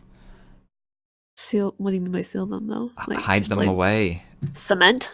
Like, are we supposed to carry these 30 feet tall things? They're not lug all 'em 30 back? feet tall things, but if that's what it takes, Aurelio, then that's what it takes. But aren't they already concealed? If we go try to find them, aren't we just digging them back up? No, I think that this call came and these dire metals activated. They want to be found. If you don't find them, someone else will. Oh my god, I thought we were just gonna get ultimate power. We might. Rosemary looks at Abram because Abram seems to get it. I have a feeling that while we're on this crusade, it's gonna be inevitable that we encounter the Red Star. If it wants they're them after- to. Let's just never take that orb out during sunlight. Never. I think regardless, even if we don't take it out, we're going to encounter them at one point. What do we do? I don't know. And I hate to break it to you guys, but there's more than just 3 dire metals. You will have to check the map again someday. Well, make sure how we check about it And doom somewhere we another don't like. station? how about we and go doing- to that middle of nowhere? They can't Yeah, hurt. I guess They'll people in the find middle of us. nowhere. they will Yeah, they'll find find you, us, but take it. But there's 3. Check it where there's no people. Yeah. I personally want to board their ship, but I feel like no one here is going to go along with that. So. I agree. I want them to pay. Oh, you want to board their ship? Yes. Yeah. All right, cool. You'll die. I'll die knowing. We don't even know if there are people aboard that ship. It could just be an empty ship. Or, Like an AI. or ghosts. I just Not unheard of. Well, ghosts can't hurt me. They're not on the same realm. you think ghosts can't hurt you? Thousands, hundreds of thousands dead from one shot. I'm not doing talking that about- again. Fighting physically. Face to face with a ghost. Well, the next time the Red Star appears, we'll decide if we're equipped to try to board it. Or if we're ready to die, whichever. I'm not willing to watch another station go down. We're not taking down a station, it's just me and Aurelio. Rosemary kind of has a little bit of weepy eyes, You think I'm not going to tag along? and she kind of like clears them real quick and says, "Just don't do anything stupid. I actually like you people." Abram looks surprised. So does Aurelio, really. We're just like, what? You like us? You really like us. How? Oh, well, it's nice to have places to come back to where people don't hate us. Well, let's not overstay our welcome. I mean, not to toot our own horn, but do it. we kind of haven't Don't made do any it. enemies yet, knock on wood. And she knocks on the What did you on the say? table. Apparently, we haven't We made haven't any really- enemies yet, yeah, but we I think we haven't really- totally have. Like who? I guess we kind of turned it around with Lunaris. So far. We've Howard also, we Gerard. also aren't on ISF's bad side. Well, Finch is Gerard fucked doesn't up. really like me. Neither does Avery, but that's besides. Avery I mean, doesn't like Avery anyone doesn't- except for Nyx. And Now, her that's ass. not Alright. true. Is there anything else Rosemary can tell us before we head out? Or wherever the fuck Do we're you going? have any other questions before you go? I want you guys to keep me updated. I want to be in the loop on this, alright? I think that I need to be. Give me your mailing address. Yeah. Here's my email address. We don't have I computers. take it. You can send them at a direct link station. Just wherever you are, send me a message. It'll cost I some take money. the email and I immediately enter it into my tablet. Okay. Okay, Nick's got it. And do you have any supplies? Yeah, 1 second. Hold on. Do you have any like exorcism things or something that we might need? I already tried to cleanse the spirits out of that thing. You're on your own now. Nyx just looks at Aurelio. You think exorcism items are really going to help? I got Listen, I got after all this, I can say I'm a little bit more of a firm believer now. I got 3 med packs. Is that good? Oh, that'd be awesome. That'll work. Okay. I was taking off my hoodie. What is she giving us? 3 med Med packs. packs. Oh, nice. You got 3 healing potions if you just want to drag and drop from the Roll20 compendium. I can't do that, but I'll write them down. Are we gonna have one each, or is someone gonna hold all of them? One each. Okay, gotcha. Just making sure. What do Oh, we now I search have for 2 in the med thingy? packs. Healing potion, I think. Wait, is it a healing Potion of potion or a healing. med pack? Potion of They're the same damn thing in this setting. You got a red box full of two. bandages, antiseptic, and painkillers, but it's going Put to it- function as a healing potion from Dungeons and Dragons. Okay. Yes. There we go. No, she did not Get give in you my magic pocket. potions. Wait, where- She is a witch. she is a witch. But you know, in there is like some strange salves that are non-standard, but they're not. Hey, I probably would recognize those, right? Because Roll. I know about. We'll see if you Herbal recognize them or not. I feel like I should get advantage on this DM. Yeah, you should. You're gonna get right advantage on history. History or medicine? Whichever one you feel like you're better with. It doesn't matter. They're both wisdom. No, history is intelligence. Oh, I didn't know that. Okay, yeah. Yeah. Then roll the one that you're better at. Go for it. I'll give you the benefit I of have the to doubt. roll it again. Nice. Please roll it again. Yeah. Okay, they're specifically something with like mint leaves and like a few other things that are meant for warding off evil spirits, Sweet. as well as being an antiseptic. Sweet. Save and get out of my laceration. Exactly. Okay, I don't know what else I can. Do you have any other questions before you go? I'm sorry that you guys are the ones to take on the quest of my dead master, but Can you We were christen our doing it ship? anyway. can you what? I'll ask someone else. It's okay. I just didn't hear you, Aurelio. Oh, can you christen our ship? What? She. Roll persuasion. It's something you have to do, Nix. Roll persuasion. 23. She looks down at the floor. Yeah, okay. Alright, sweet, thank you. Yeah, I'll do it. Okay. Well, Nix, you see, there aren't any fishers here, so she's she's the best thing. She I've makes like a never heard- sneer when you mention fishers, but she hides it from Aurelio on Oh purpose. my god. The I've- pagans. I've never heard of christening a ship. Oh, you can What? christen. Everyone's like, what are you talking about? Have you not heard of that? You christen spaceships. You She christen points to the sailing sky. ships. I was born on a station. I didn't really do much with ships. She's done a lot of traveling, but not a lot of like ship building or like Oh. the spirituality of like ship stuff. She's just like Well- rode on a lot of them. You christen them, and if they go down, you go down with it. Ah, Don't worry, Nix. Let's go. Let's go. It's a simple thing. Do you have for realsies? Do you have any more questions for Rosemary before you go? This is the part where she secretly is willing to reveal more detailed stuff. Rosemary, I have a question. Okay, what do you have a question about? So Aurelio pulls out his bones. Yes. I just take his skeleton out of his body. Fine. Fine. Yeah. He takes his scrying bones out. Oh, He's I like, haven't seen some of these in forever. I've been using them lately, and while I know a little bit about them from my own upbringing, I was wondering if you could maybe teach me a little bit more how to use them to see more clearly. Sure, though I think I only you're- get vague ideas out of them. I think you might be disappointed. They're really not meant for detailed truth seeing, but they will give you a general gist of stuff. I can teach you. Oh, sweet, sweet. there Mhm. is something else. There was a fortune teller who gave me a free fortune, and she pulls out the Devil Tarot card, and she gave me this. What was her name? Esmeralda. I know. Is it Esmeralda? Oh, I don't know. Was it? I don't know. I was just guessing. Oh. DM, help me. Damn, I don't think you ever gave us her name. Exactly. Oh, she was a ghost, She probably. Just tell her what she looked like. Nix describes what she looked like. She was like purple Yeah, Like, she had like hair. leaves, and she was really kind of creepy and old. She was old. She was definitely old. She was actually in the elevator. She owns one of the shops at the top, huh? Yeah. I haven't seen I didn't know that there was any truth seers in this side of the system. Yo, if we try to go Interesting. back to that store and it's fucking gone, I'm gonna lose my damn mind.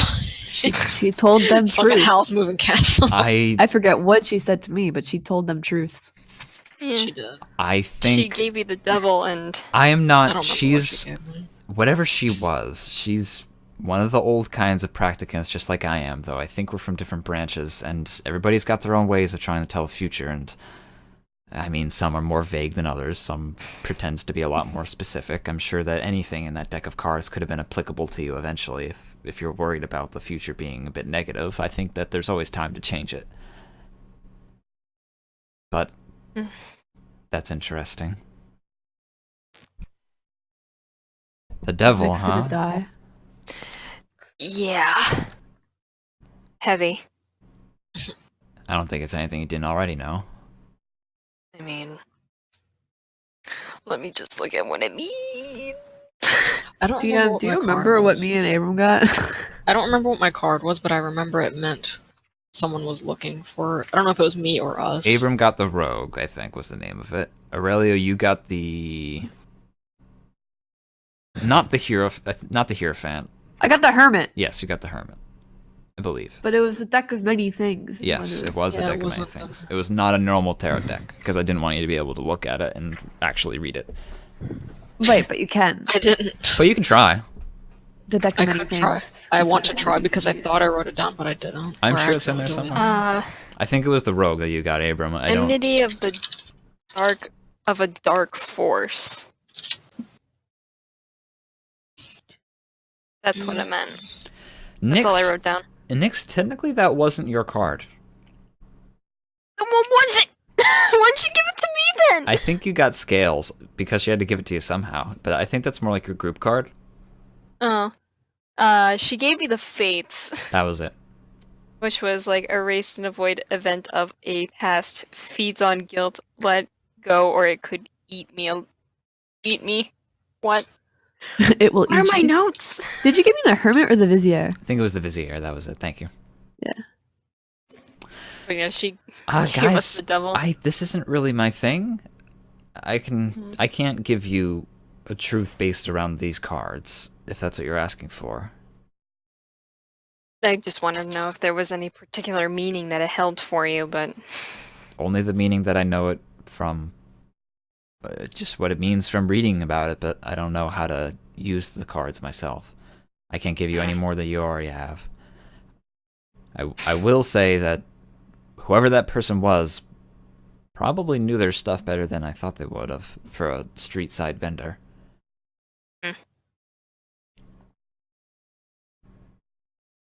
all right, I'm done. really quick for my notes. She said that the dire metal. Was she saying that the dire metal can turn people like into the opposite of how they are now? People who try to use them always end Okay, up people try to getting. use. Yeah. She didn't say like it Abram's gonna mind get controlled fucked you, up. but I mean that might be in the realm of possibilities. Who knows? I just wanted to make sure what the criteria was here. Criteria is bad news. No, the criteria is using it might fuck you up, right? TLDR. TLDR, yeah. Okay. So Also, can I just come back at a later date to learn more about the? you can come anytime you want. Aurelio. Yeah. She looks a little blushed. Oh my. Wow. Yeah, I'll come back. I think we had some stuff that we have to do, but I'll come back later. Oh, I gotta feed my puppies. Aurelio says quietly I to just himself. They get hungry. You're gonna make them fat. They deserve a good They life. deserve to be fat.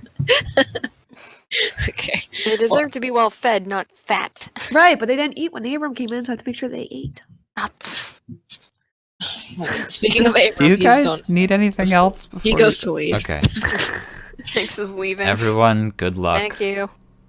I'll be back later. Nix, wait, come back. She We're goes leaving over. next. Bye. Okay. While you guys head outside, she stabs you in the back, killing you instantly, and takes the staff. No, she gives you a hug.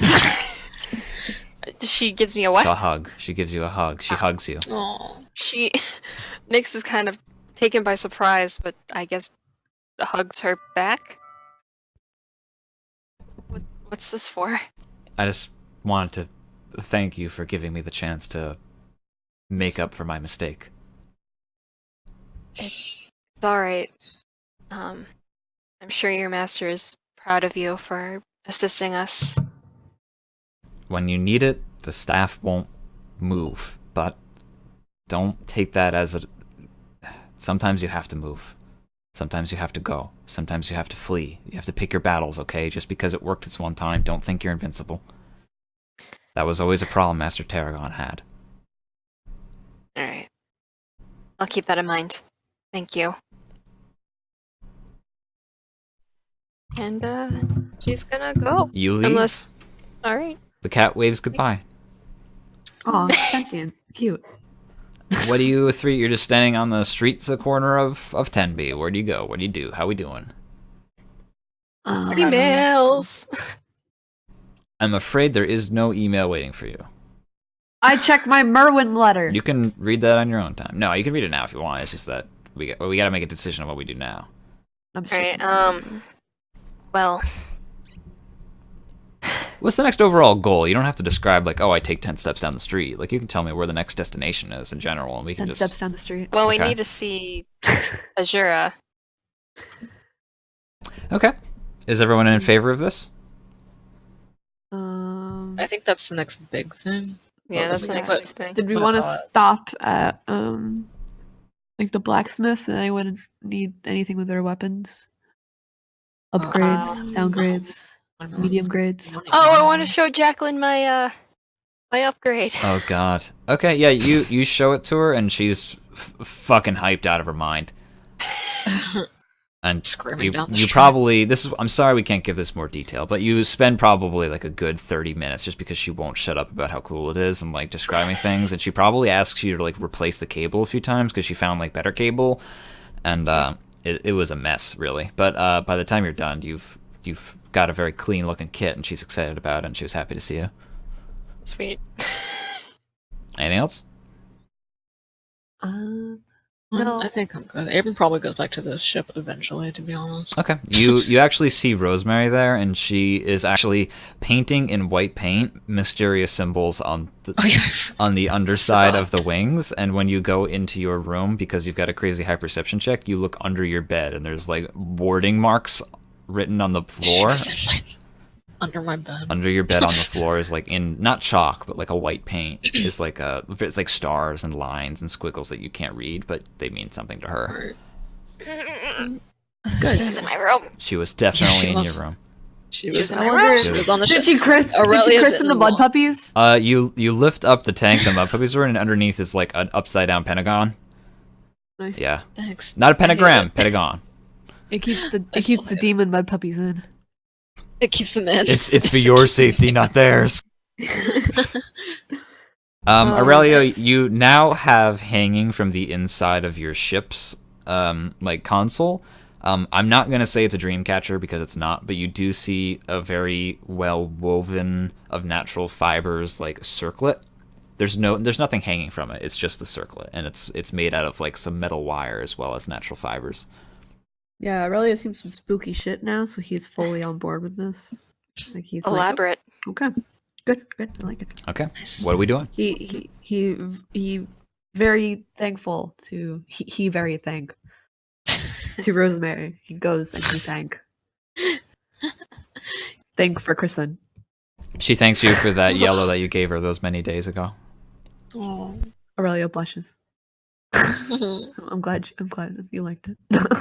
You know, when you go, I think that you sneak up on her by accident because she went there and just started her work, and you guys went off and did other things with Jacqueline. So when you show up, I think Aurelio, you walk in to your ship, and like Rosemary turns around, and in her hands she has one of the mud puppies, and she's like making it like walk on its back legs, like in her hands, like she's just playing with it. And she like blushes, and then she just like lifts up the mud puppy and puts it back in the terrarium without a word, and just like does a single cough, and then continues back to her work around like painting items and stuff like that. Aurelio just makes a comment going, "Of course you take a liking to 10B." Okay, but other than that, I think that's it. Do you leave? You're going? You gotta tell me. You gotta say the word. You gotta christen it yourselves. Aurelio buys a couple of like alcoholic beverages to go with them. That's fine. And then he's like, okay, cool. Don't worry about the price. A nice stack in the back in the fridge. You meet Salvador on the way, and he buys them for you. Yeah, sweet. Nice. Do you? No trick you can drive. I just want to point out that christening doesn't work unless you name it too.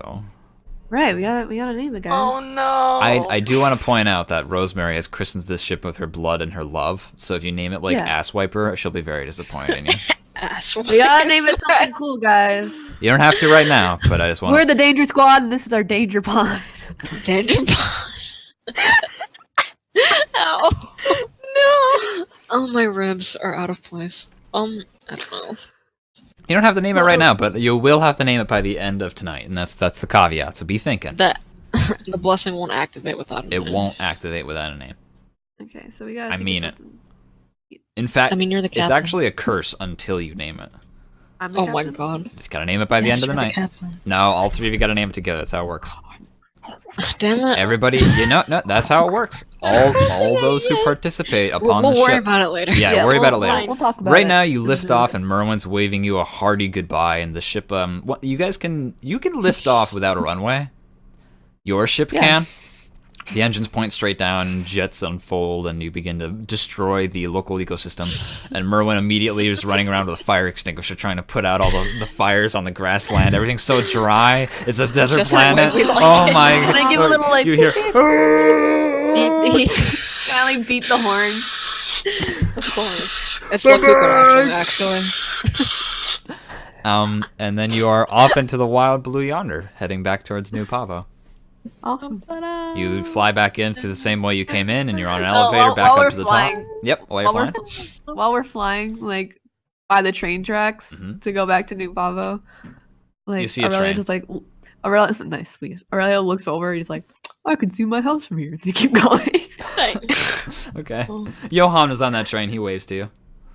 Yay. He just points to like dirt. He's like, my house. Oh, there's my house. A hole in the ground. It's overrun with foxes and coyotes. Aw. You're back over New Pavo station, and you're taking in the sights. It's getting a little darker now. I don't think you spent that long, but okay, no, it's not dark at all. It's like 12 o'clock in the afternoon. You're back in the. Liar. I did lie. You're back in Jacob's lift, the elevator, and you're back up to the top in basically no time. You got the express route this time. Is there anything that you wanted to do? How much does it cost to get a shield for the ship so that we could just go straight into the atmosphere from the ground? Exorbitantly expensive, but within the ability for you guys to save up for. So how much? Like 1,000 around there. I will. I haven't gotten an actual number. It might be a little more, might be a little less, but it's Well, gonna be around DM $1,000. DM that, or just put that in the Discord or whatever. Yeah, We'll- shield around 1,000. If it's 1,200, don't be surprised. If it's 900, don't be surprised. It's gonna be around 1,000. It depends on how fast you guys are getting Where's money. our irons? Where's our what? I was looking at the shopping list we have. Yeah, the different upgrades to your ship are going to be crazy expensive, but I mean, it's supposed to keep Worth you it. alive in space, so it can't be cheap. You don't want the cheap stuff. Unless we do. No. Definitely. Oh, shouldn't we have like spacesuits or something? That's up to you guys to decide. I mean, you gotta buy them. They're cheaper than Well- a shield would be. I'm thinking this is where we'd get them, and like, if we have spacesuits, we'd be fine, even if like we got like a hole in the ship in space. Is that what you guys want to do? They're also kind of expensive. They're around 200. 150. I mean, not now. Okay. because Us can afford that. You can but- acquire them. I'll give you. Sorry, I didn't expect you guys to want to spend money, so I didn't get together the future list of purchasing. But No, there no, is. that's. I was just kind of curious as to like. I'll is put a that down. thing? Yeah, it's totally a thing. Okay, They're kind of like okay, diving cool. suits. They're very big and bulky, but hey, they work. Think about that later, maybe. Oh no, I want the Gundam ones. You want the gun? That's fine. You can get a more. You can get a They're called slimmer normal version. suits. A normal suit. Mhm. Yeah. Listen, I'm just You saying. can look it up. You can look it up. The sleeker they are, the more expensive. That's the only difference. Oh, that's less material though. Yeah, but it's kind of Shouldn't like cost more to manufacture. it's like getting a small piece of technology. Like the smaller it is, the more expensive it is for some Oh reason. my god. I know. It's just infuriating. Boy, infuriates. Infuriate. Anyway, you're back on the Never. station. Where are we going? You're on the New Pavo upward station. You're by the monument with all the names etched on it. with one of your teammates' names etched on it. Next, it's you. Abram, my roll God. that perception. Yeah, Perception roll, please. I got it. Okay. 6. That's fine. All right. I've given him next- I've given him the notification that there was something to perceive, and Yeah. that's enough. Nyx looks over at Abram. Do you know where Azura would be? Or I assume he'd be on Cirrus, but I'm not sure. Well, let's see. Should I know where he is? I think that that's a good assumption. You should know where your boyfriend is. I do feel like that's adequate, a good estimation. Anyway, well, I'm gonna go there. Okay, alright, let's head up. we Let's go. we are I don't know going. what you guys were We doing, are but I going wanna to go there. I wasn't sure if you guys wanted to stop at the shop or anything. We don't. I don't have money. I know we have nothing to buy right now. Well, that's good because who knows if it would It's all even have Abram. been there or not. Why do You get back on your ship and you launch out into the space again, and you are heading towards Sears Station. Doesn't take long to get there. You got a pretty fast ship. You land, and this time we're going to be asking for a temporary stay. You let them know who you are, and at first there's a. Are we pressed for time? I think we're pressed for time. I think I'll just tell you what happens. You end up getting there, and they ask you first for identification. And once you give it to them, there's like a shuffling of noise in the background, and they correct themselves and say, "Oh, I'm sorry. You can go to this landing space instead." Okay. And they redirect you someplace different from the normal. You think they're like leading us astray? This is VIP. Is it? Yes, you're on the special list that was given to me by Captain Azura. He wanted you to land in parking space 40B. It's like the furthest one away. You said Azura gave make you this them list? walk? He said he only likes men with strong calves, he said. I don't really know what that means, but... Work them out. Alright, well, enjoy your stay. Please keep away from the caution areas. We have people on staff repairing things. We do not want any civilians caught in an accident. Please respect the boundaries. Have a good stay. All right, thanks. You too. I mean, thanks. Enjoy your stay After here at your Aurelio work. makes the biggest social faux pas of his life, Aw. back on Sierra Station, you just hear like from the radio, like, I can't believe that any of you just said that. Anyway, you land in the white, beautiful hangars, and you've got gravity because you're on one of the rotating sections, and you step out, and you're greeted with your favorite. Jonathan. Hello, sirs and ma'am. Oh, it's a bot. I am What? K17, a service I'm not a Arton. star. It's the Danger Squad, K97. It is the Danger Squad. The convicts have returned. Hey, I mean, we're free now. What are you here for? sir? I said Sure, ma'am as well. Oh, you only said sir. I said sirs and ma'am, I think. Said ma'am. They said ma'am. You can check my The robot recordings. did it. I. They will be available at youtube.com/GrayGizmo. Don't do this. Where is Azura? He is in the medical section, checking up on Councilor Mira. Oh, good. They're in the same room. Can you take How's us she there? doing? She is undergoing her second optical surgery. Ooh. Cool. Can you take us there? Second. Can you take us? One for each eye, miss. Oh, and How many more does she have to go? This is the last one. there's only two. Nice try. Aurelio. Please, come Really with me. kinda like snaps. Okay. Go. You follow the artificial person in their beautiful white robes and sandals as they walk down the hall, their silver skin glistening and leading the way, and you are just in a city, just a perfectly normal city, though it curves up in each direction that you go. And you do see a bigger building that's marked with a plus on the side of it, as well as the Caduceus staff.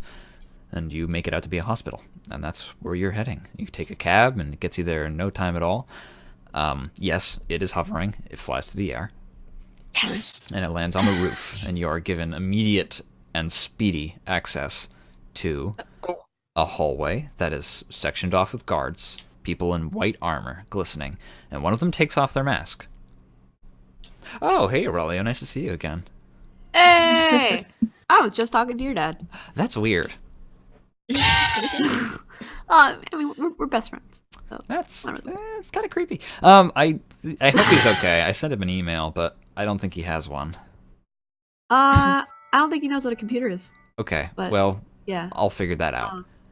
But yeah, he's glad you're doing well. Yeah. He said he's proud of you. That's nice. Right here in the letter. I show him the letter. Oh, Right there. he reads Says it. he loves you. He reads it, and you see a single tear forming on his left eye, and he just kind of like Oh. puts on his helmet again. Oh. Anyway, I pat his back. Captain Azura is waiting inside. You should head in there now if you want to go see him. All right, thanks, dude. And we head in. Inside, you're in an observation room on a surgery.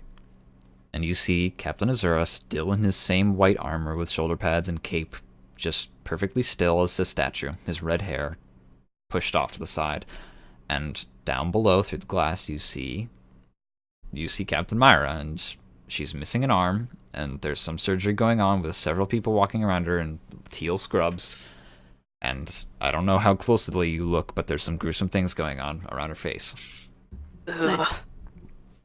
The eyelids peeled off. Captain Azura looks behind and sees you three enter, and then the door slides shut behind you. It's perfectly quiet and very dim in this room. And then he turns back and looks towards Councilor Mira. I remember my surgery. He says nothing. Wasn't fun. How's she doing? She'll live. She always does. That's good. 2 opticals. Indeed. Jesus. This is the first time? No, it is not. I do believe she's technically lost 4 eyes in total now. Perhaps she'll get a different color. That's always fun. He just looks at you. I mean, Aurelio doesn't have one of his eyes, so he's kind of like, It happens. it's common. How was Slove? Cold. What did you find there, Miss Nix? If that's what you prefer being called. I'll stick with Nyx for now. And she takes the staff off of her belt and holds it out. Found this. Which saved my life twice. He reaches out to touch it with his right hand, and it zaps him with a visible volt of electricity. Yep. But he is I didn't do that. he is unperturbed, and then he lifts out his left hand and seizes it with the bottom 2 fingers of his hand, and it does not reject him that time. And he just holds it in his hands and looks at it up and down. And then he hands it back over to you. And she takes it back and puts it back on her hip.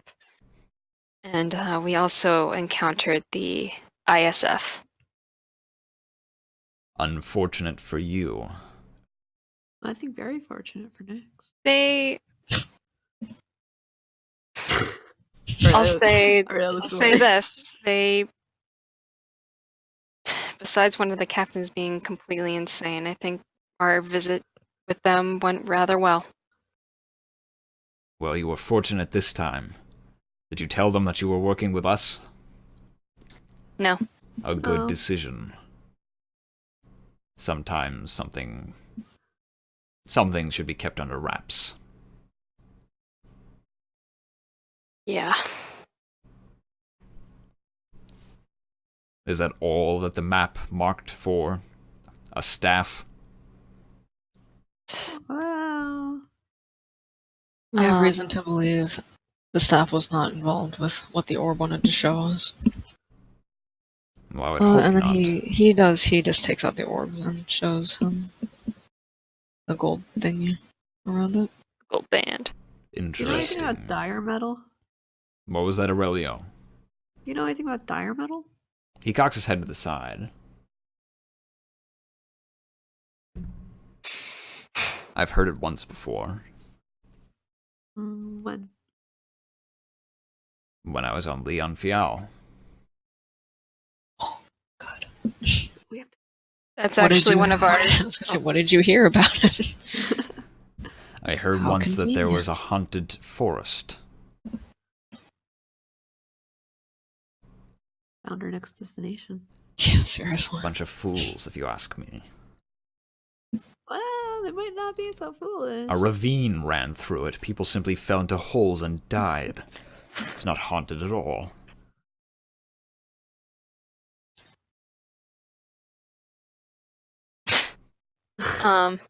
That just so happens to be one of our next destinations. Really, the map marked that as well. Yes. Interesting. It also marked an uncharted area, I remember. and she kind of just Do you know where that is now? Have you visited the We're location? saving that for last. Understandable. we're s- Better to stick with what you know first, and then move on to the unknown.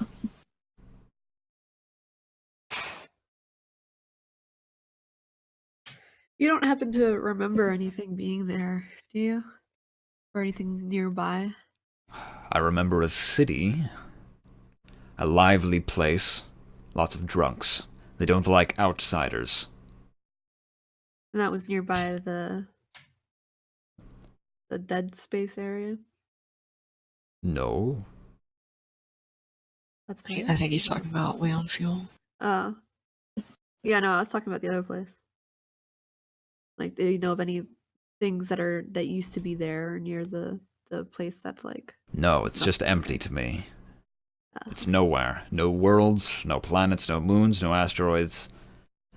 No nothing. Not even on a major trade route.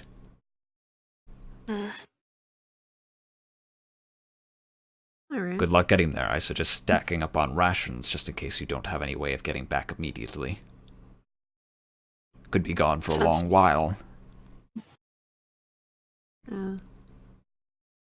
Or die. Or Uh, die. I'd prefer not. I as well. I mean, we wouldn't need the rations. Abram, Yes, I received your letter. I hope you received mine as well. I did. I would have written back, but we were coming this way anyway. I understand. Speaking of, I see you managed to avoid catastrophic damage. How's that?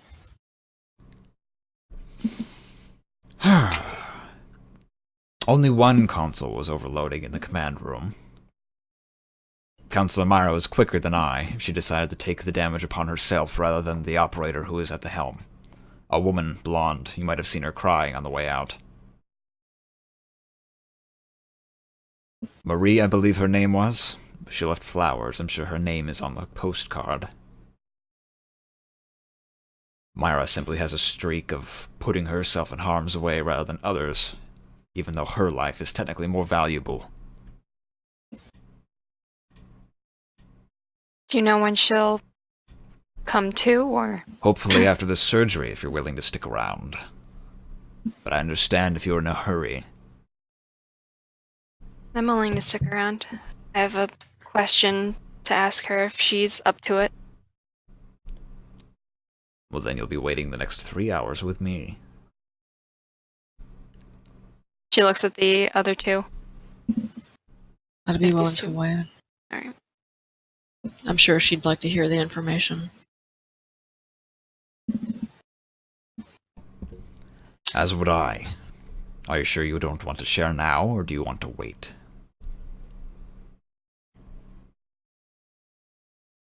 Let me see, what did we not tell him? Sure. I guess that... We didn't tell him about the, A lot. we didn't tell him a lot. Well, I guess the important thing is that it seems the orb or the dire metals or whatever are trying to reconvene in some way Strange. for some reason. Perhaps they have some kind of communication built in. I wonder why now, of all times, they've decided to reactivate themselves.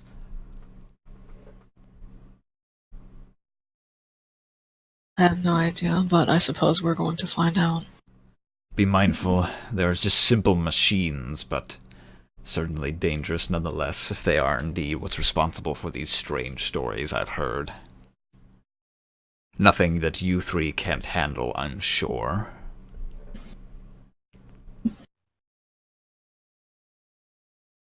Yeah. Confidence. I like to hear that.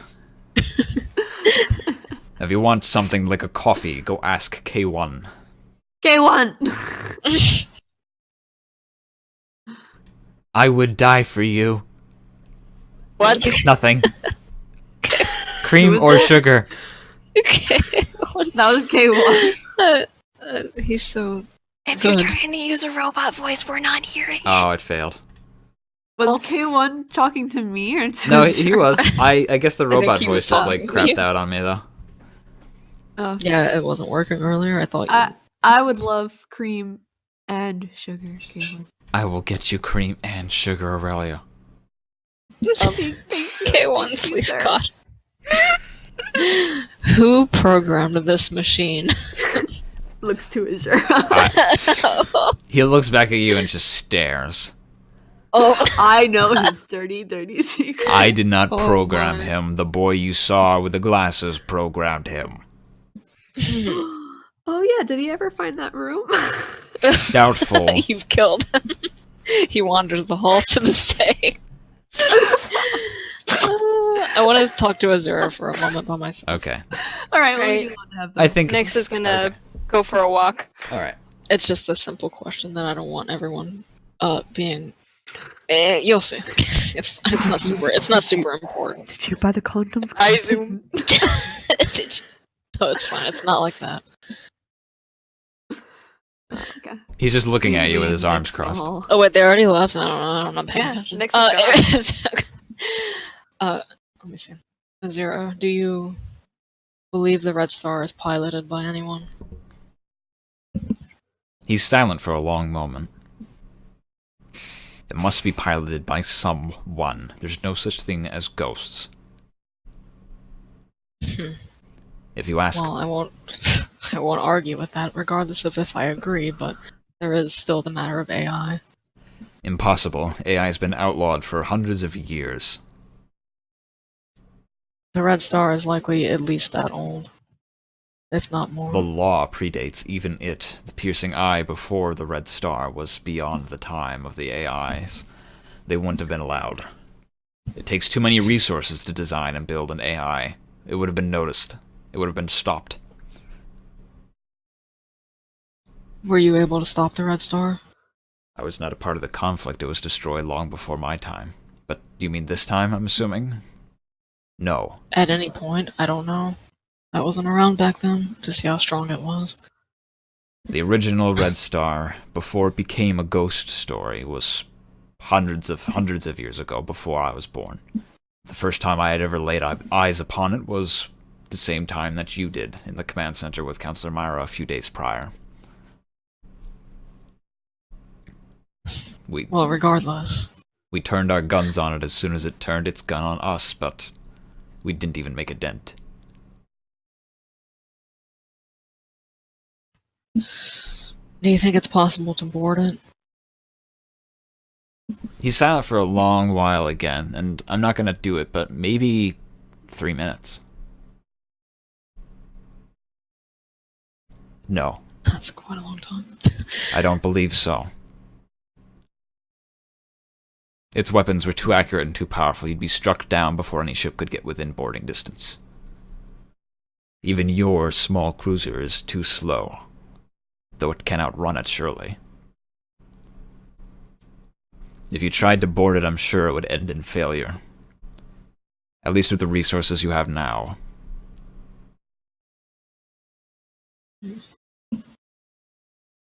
Besides, even if you did succeed, I'd be more worried about how you'd get off. If what you found inside was not agreeable. I'm sure we'd worry about that when we came to it. Your burn that bridge when we come to it attitude is welcome, I suppose. Invigorating. Yes, it's better than following policy all the time. He is silent. Do you know where we may be able to procure such upgrades? Not now. We like the funds, but in the future. No, I do not. Even the Night Owl wouldn't have been able to do that, I don't believe. Not with what I've seen, but I think the only way to make an accurate... The problem is not the lacking in technology, the problem is the lacking of information. I didn't even know it was a real ship until several days ago. We know nothing about it. I wouldn't even know where to board it, let alone how.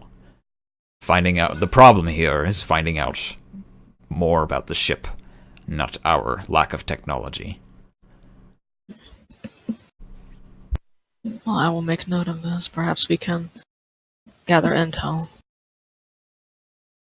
Be careful, Abram.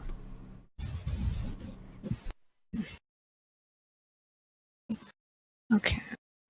Is there anything else I should ask Azira before I leave? Or maybe I'll just stand here and watch Mira first. Myra? I don't know. I'll linger in this room a little while longer. We can switch camera to them now. Okay. We switched... To be honest, I wasn't sure they were doing anything. We switched to Aurelio and Yeah, Nick sipping coffee. just outside in the waiting rooms. The chairs are plush. You're there with Jonathan Stanlow and several other guards. One's gold eyes, black hair. He looks nice. Nyx isn't sitting, she's kind of standing. Aurelio's playing the guitar. Roll performance. Oh no. Don't worry, you can't fail this. You sure? Well, we'll see. Critical failure. Oh. Okay. You're strumming out some sweet tones. Nice and calm, you know. Gentle. Nyx is keeping track on her tablet of local goings on and everything. Okay. Are you looking for anything specific, or is that just flavor? Yeah, just flavor. Just looking around, seeing if anything's interesting. Okay. Checking up on the fam. Well, then I believe that we are going to jump ahead a few hours. Okay. You see a green light come on, and you are asked by John to please stand back. We need to let the counselor have some space as she moves back to her recovery room. Okay.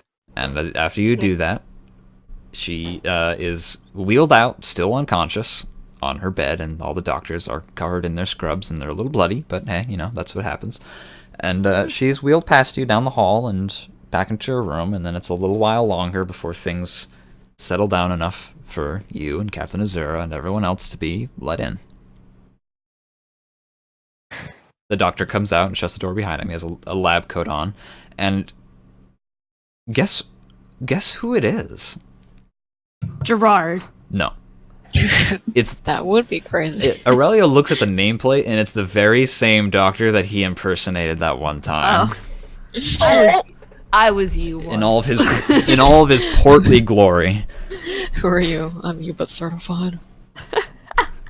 Oh, hello everyone. younger. It's nice to see you, Aurelio. Hey. If you wanted to know how I bent the rats, then you should perhaps open a scientific journal. And then he pushes up his glasses up his nose with his finger and then walks down the hall. She's fine to visit, Captain. Thank you, Doctor. I made a mistake. Do I recognize the doctor or not? No, he's I guess he could roll, but he's a very normal doctor. He hasn't done anything crazy in the past besides bent the rats. Please God, stop. I mean, like, have I seen him down he's a on... roboticist and a prostheticist and a chemist as well. Yeah, he's someone who is kind So of the your question field. still stands. Do I know him? Roll history. I meant more on a personal level, but that's okay. No, you don't know him then. Okay. You would know of him, but because he's Lunaris official, you wouldn't have had any direct interaction with him because you were seemingly unpurposely avoiding Lunaris for a while. All right. But you've read of him. Yeah, you've read about him. You know who he is. You've seen him before. I believe Strauss was his name, Dr. Strauss, and he's just advanced Lunaris prostheticist and cyberneticist, and he's just responsible for that integration between mind and machine. Cool. Yeah. So I studied his work. Yeah, but you never met him before. You didn't study under him, but you might have studied indirectly. If you wanted to talk with him, you could. Maybe later. Okay. More pressing matters. You guys walk into the recovery room of Counselor. Captain Ezra leading the way. And you see her sitting upright in her chair. She's gotten out of her bed, and she's wearing what appears to be normal clothes again, just another long, flowy, lacy dress. Her white prosthetic arms are back again. However, this time they look a little bit more normal. Like they're themed more after normal human skin tone and shaped to be not so rugged. They're more elegant, more streamlined. And she turns around and looks at you, and she's got lavender eyes. Ah. Good choice Cool with the eyes. lavender. Why, thank you, Nyx. It's nice to see you three aren't dead. I take it the Red Star didn't catch up. No, we lost him around Slove. Excellent. What did you find there? Tell me everything, every detail. Can Do we just we- say that we do? Yeah. Yes, you can. But is there We do! anything that you don't tell her? Because otherwise I'm going to operate under the assumption that she just straight up listened to these recordings.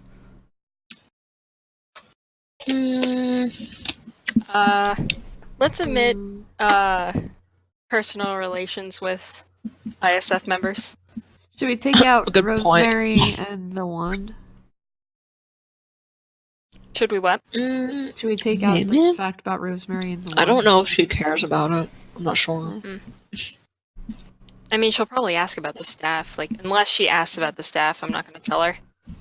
Yeah. We'll tell her relevant things that are relevant to her interest. She notices the staff.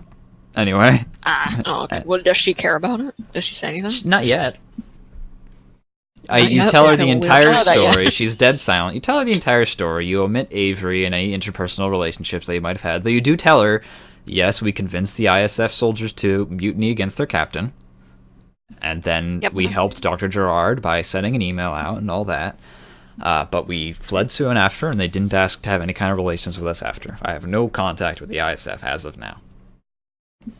And that's it. But I don't think that you tell her about the Rosemary thing yet, but I mean, she might ask about the thing. She looks down and sees that the staff is at your hip. Okay. So, Starlight. Do you know what that is, Nyx? I'm gonna roll some history. Well, didn't we just get told about it by Rosemary? Would I know anything extra? No, I think you're limited. That was a rhetorical question. The answer's no. Sorry. No.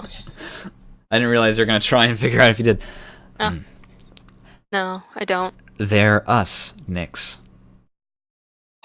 Whoa. They're Lunaris. They were what we were called before we became Lunaris Foundation. Holy shit. And that staff is ours. Oh, fuck. It's Starlight made. She kind of looks at the staff and she says, well, I would say it chose me, but Oh no, it definitely did. It was made for a high-ranking officer. It was lost to us hundreds of years ago. I see it found its way into the hands of a witch. The idea was that it would only work for that one ranked officer, but, well, I guess other people matched the idea that that person represented. Up to and including you. Congratulations. Keep it, I don't care. Okay.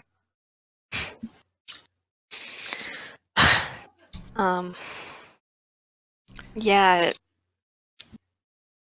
definitely came in handy. I bet. It's got power over electricity and magnetism. Don't abuse it.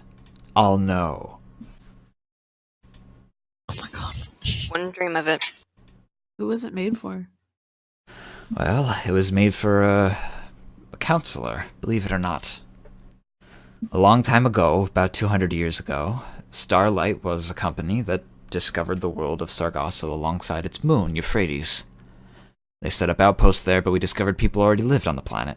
It was suggested that we use the natives for labor, and some mid-level executives rebelled from within the corporation, ex-Starlight versus original Starlight, fighting a civil war for Sargasso. From the ashes, Lunaris rose, and we vowed never to be so exploitive ever again. But there was still some faction-related experiments going on at the time. I guess that in the process of the war between us, Starlight forgot about its outpost on Slove. It's a shame that they were left to die in their cryostasis pods. We never would have even known. The records were destroyed.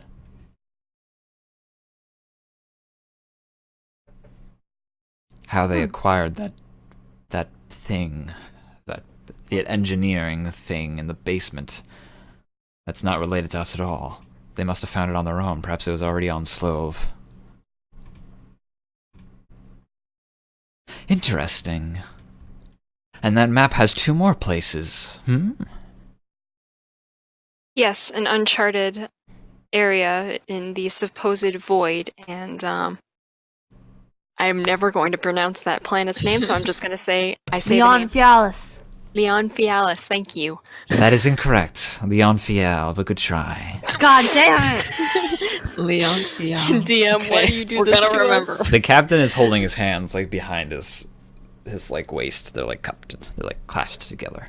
No one else is in the room besides you 4, though. This is all dead silent. Not even K17 was allowed inside. We were informed that the map may have changed or perhaps updated, but we definitely should not look at it until we are somewhere isolated. Indeed, I agree. Especially if it reacted with that thing in the basement as well. I don't want to involve any more people, and I don't want anyone to realize that we have a map and that Lunaris is looking for these things. I want to task you 3 with continuing the search for these things, and I want you to seize them in the name of Lunaris. Is that understood? You will be paid, and from here on out, you really would be official members. Why? That's a good question. What will Lunaris do with these artifacts? Well, if they're as dangerous as you people seem to say, then we'll keep them locked up, hidden away, and if they're usable, then we will use them. This is not the first time exotic technology has come to the hands of Lunaris, and I like to think that we treat it very well. Captain Azura, your sword is one such artifact, and I think that he is quite a responsible individual when it comes to that.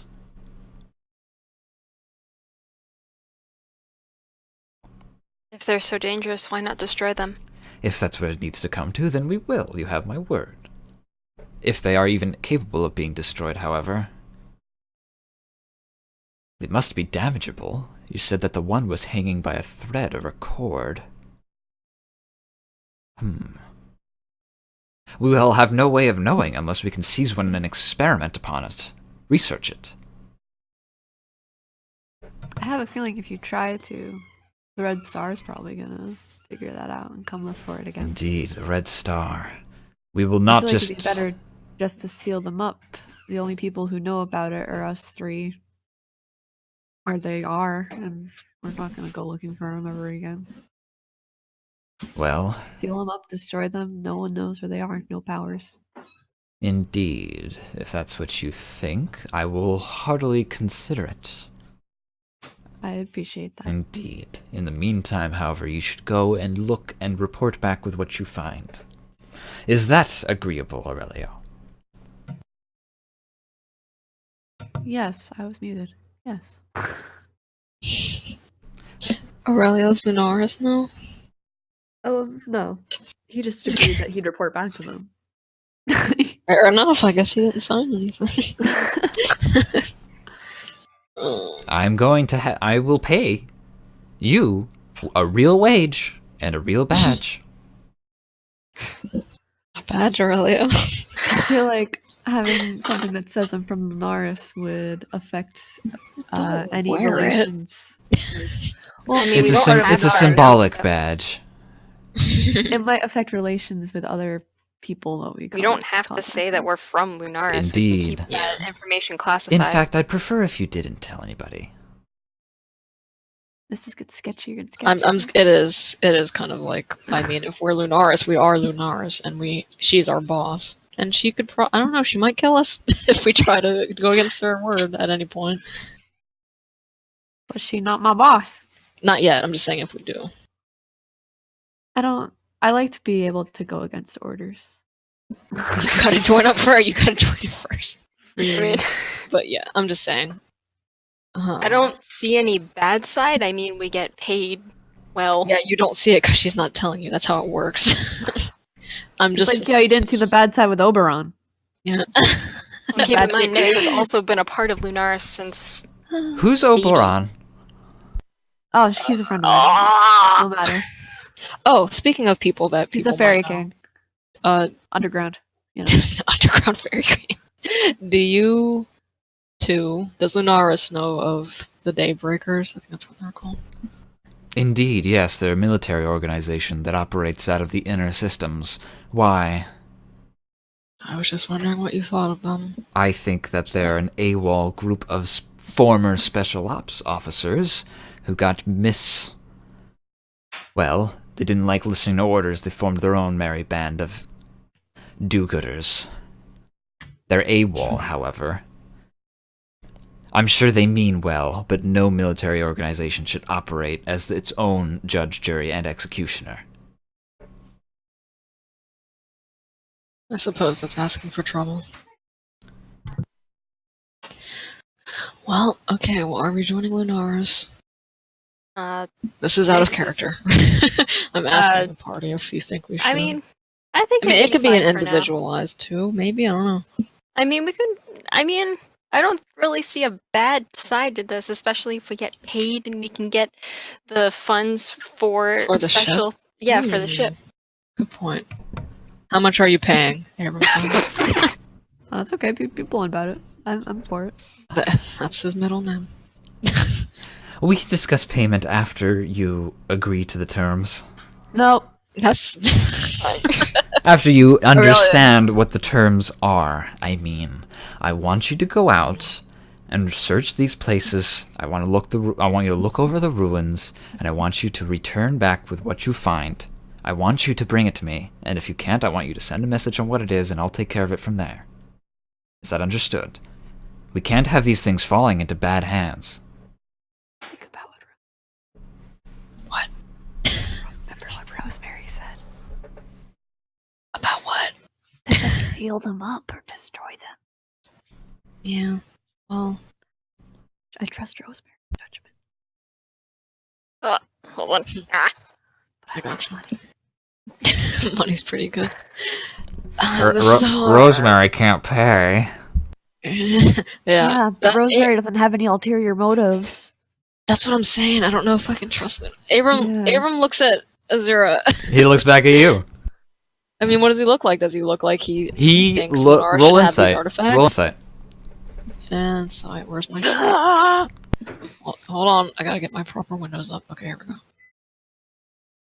Someone's making popcorn in the background. 16. He looks like a little excited at the prospect that you guys might be joining him. Oh, that's not what I was looking for, but that's pretty compelling. Keep in mind, Nyx has also been a part of Lunaris, and she has mentioned this. Yeah. Since And I'm not gonna lie, Abram is like legitimately maybe gonna do it. He doesn't see why not, even if they use it. He is thinking maybe they'll not use it for shitty purposes. But he does say, I don't know how much you believe in rumor and ghost stories, perhaps not very, although you have come to blows with the Red Star, so perhaps your view is a little broader. They say people who try to use these artifacts don't always come out looking great, one way or another. Councilor Mira turns around and looks out the window, but you can very clearly see that she's actually looking at her own reflection.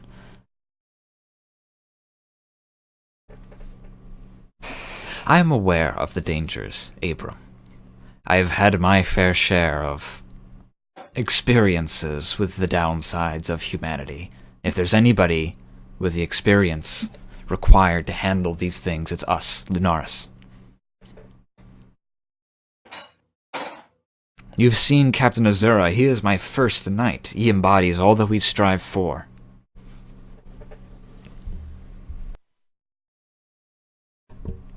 Honor, duty, truth. We aim for the best, and we settle for nothing less. You three are the best. I want you on my side.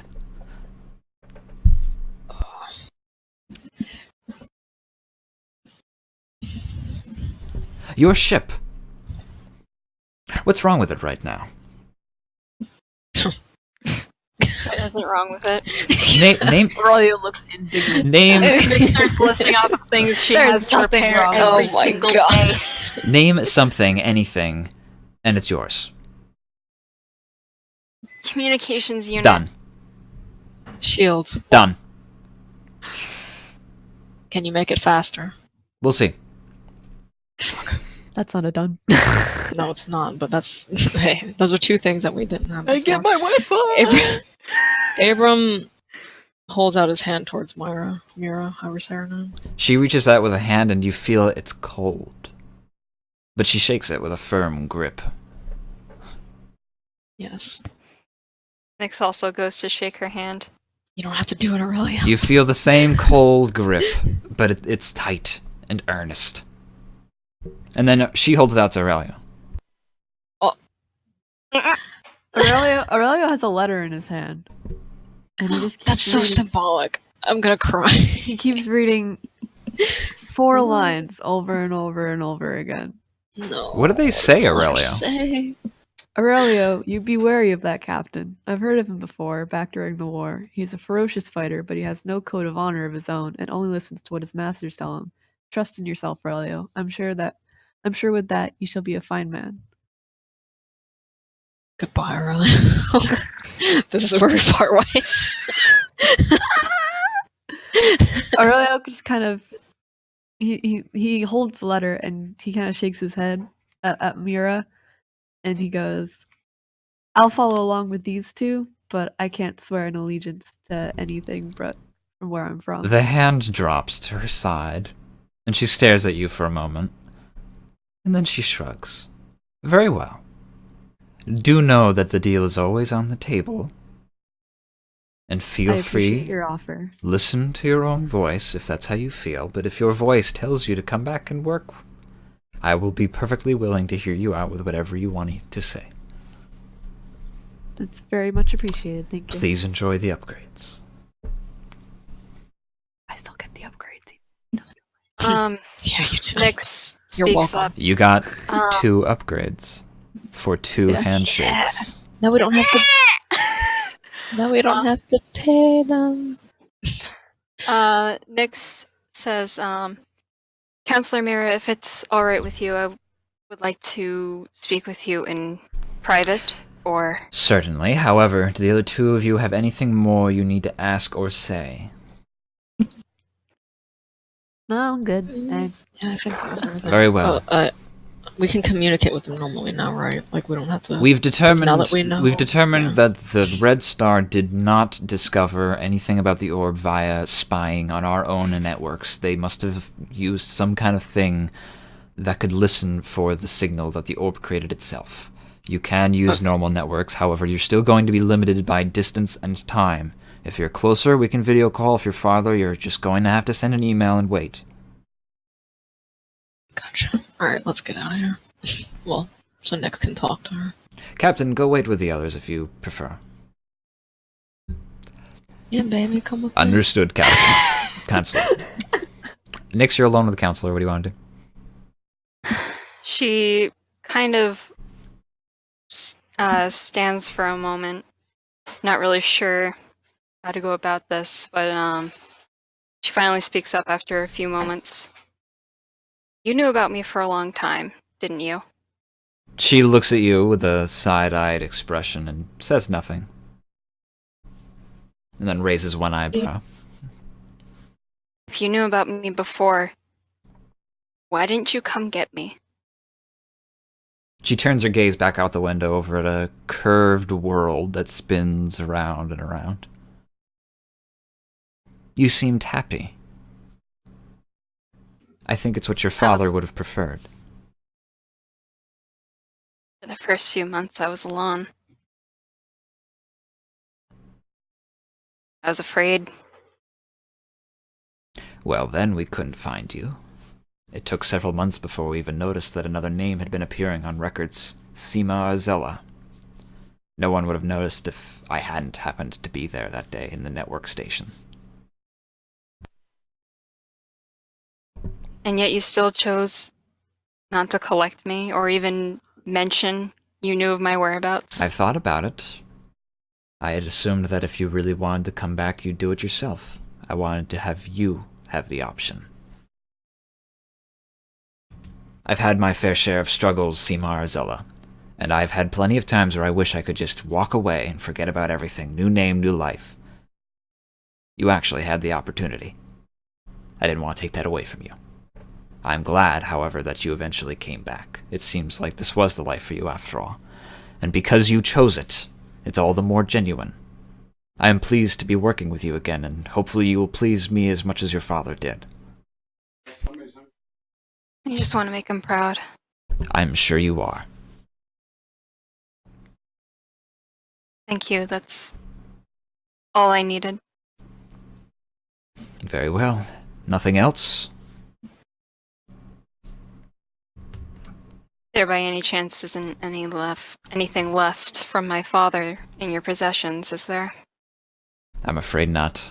Nothing that wasn't destroyed on New Pavo Station. Nothing remains of it, not even a single bit of wreckage. I figured. It was a shame that day. It was from then on I knew that we would eventually have to come up against the Red Star. So you knew about them too? Not until it attacked New Pavo, or Pavo Station.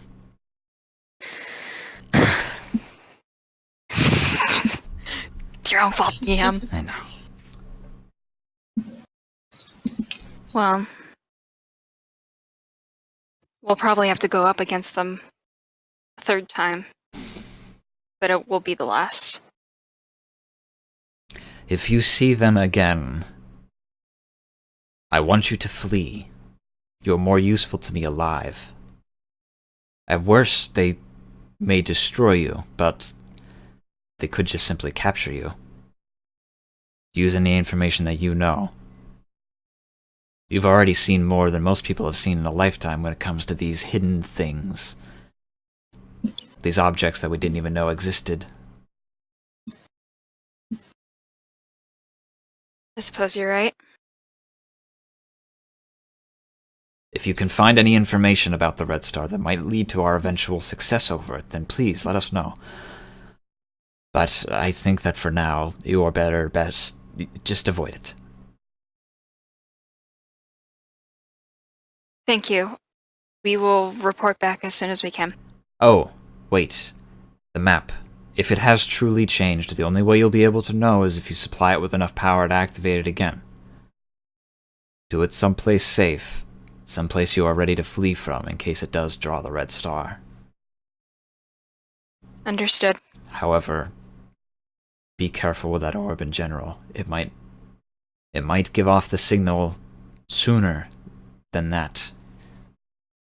It might simply only require a small amount of power to give off the signal, whereas the map would require a lot. I don't know how much is required before the Red Star can see it.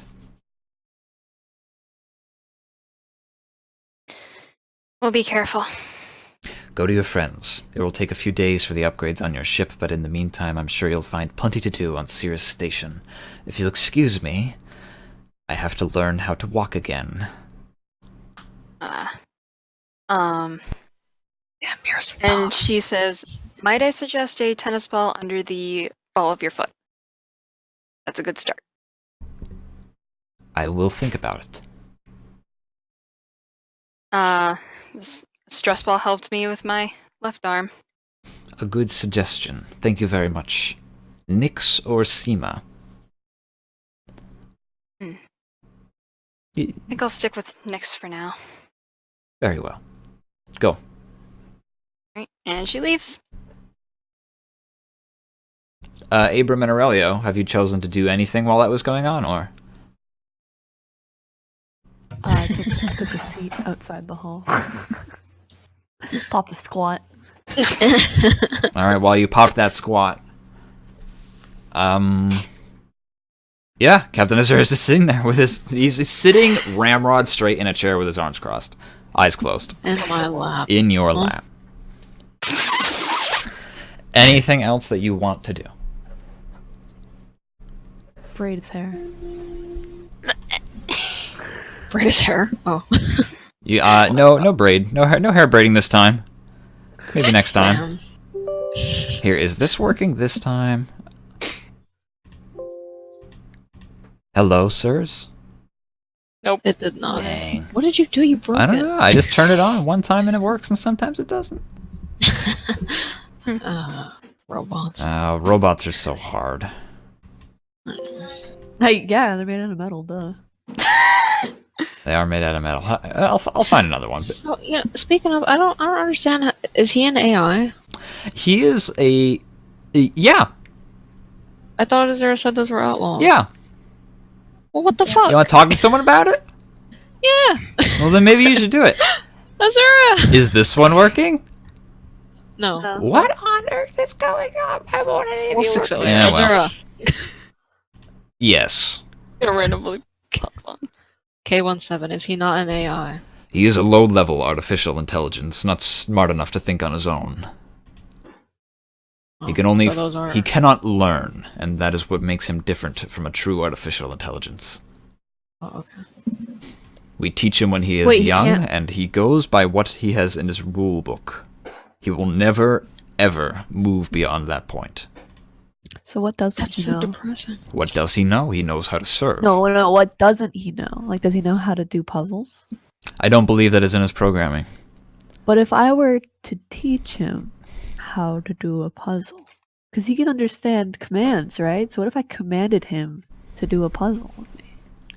I think that would only work the once. He's got no protocol for committing that to memory. He will follow your orders, place that puzzle there, place that puzzle there, place that puzzle piece here, and then when it's all said and done, he will not be able to tell you how he did it or why, besides simply you told him how. Huh. He will not have learned how to do a puzzle. He only knows how to do what you tell him to, and some other basic functions. I believe he's also prepared for combat if necessary, though he will never live up to that of a regular soldier. Does he dream of electric sheep? K17. Yes, sirs. Do you dream of electric sheep? I'm so glad I got to hear Azura say that. No. I do not dream. Though sometimes while I'm in stasis mode, I review my recordings for later inputs. There you have it.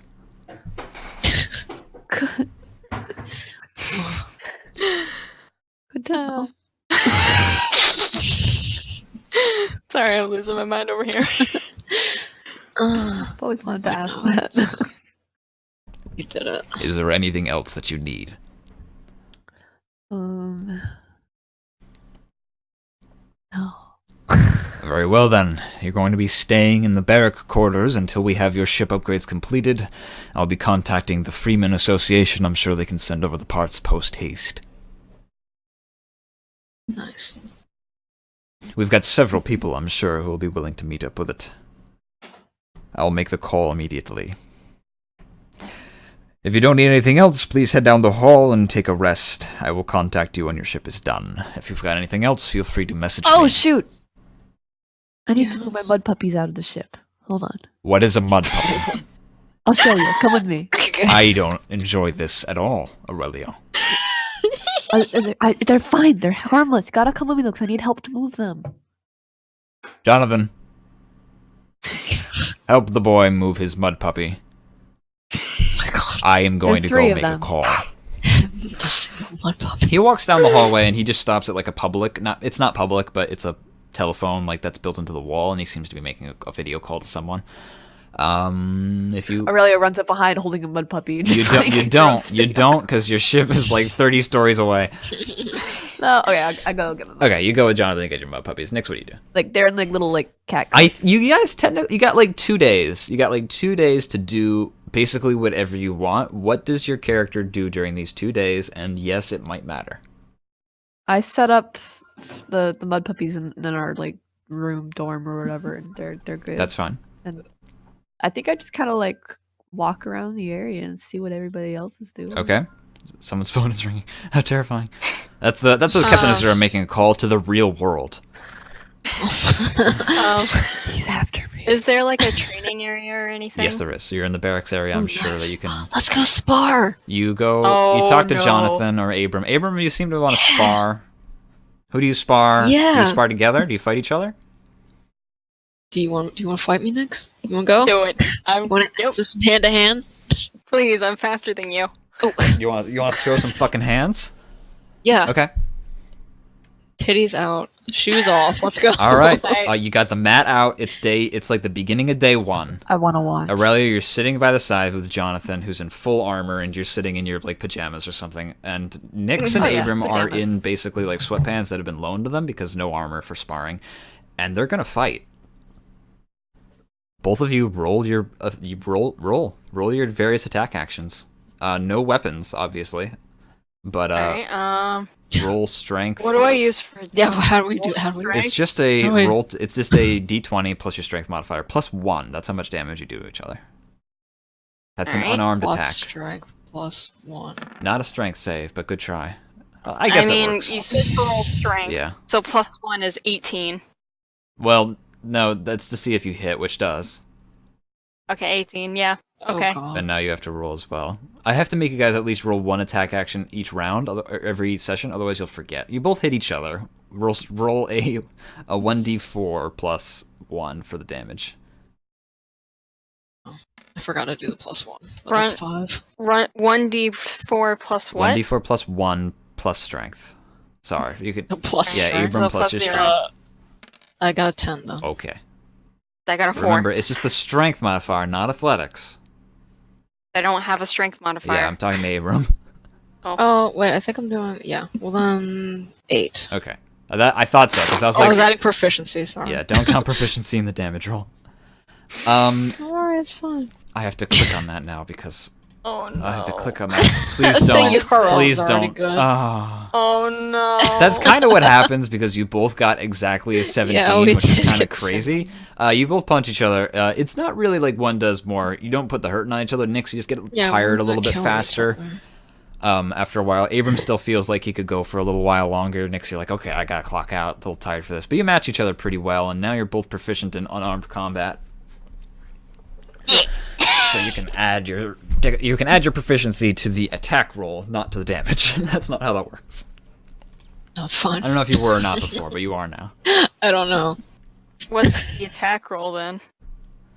Is it strength? Now it's whatever. Add your dexterity, sure. Why not? This could be the way that you train to get your dexterity on there. You're a ranger. Yes! Whatever. Yeah, whatever. Yes! You'll never have any strength. We got to keep you competitive. You'll never have any strength. She won't. Aw. We are never gonna level up and have her be like, It's I so put it funny. into strength. That's never gonna happen. I think... Didn't she try to, though? To make it not... What was it that you put I don't know. I you're trying to added get- I added a modifier to my strength so that it wasn't negative Yeah, 1. it's because not it was negative 1 anymore. point away. But yeah, add your dexterity when you're making an unarmed attack roll with your fists. That's fine. like a monk. Yeah, like a You monk. can do Oh, yeah, that's fine. Yeah, that's perfect. That's great. You're a monk now. Thanks. Partially. A little bit. That one part of monk. But Abram, you're still feeling like you can maybe get some energy out. And you see Captain Azura walk into the room. Oh no! no, I don't want him there. Unless he's gonna fight me. to kill you! He looks at you and says, Abram, you have excellent form. Oh.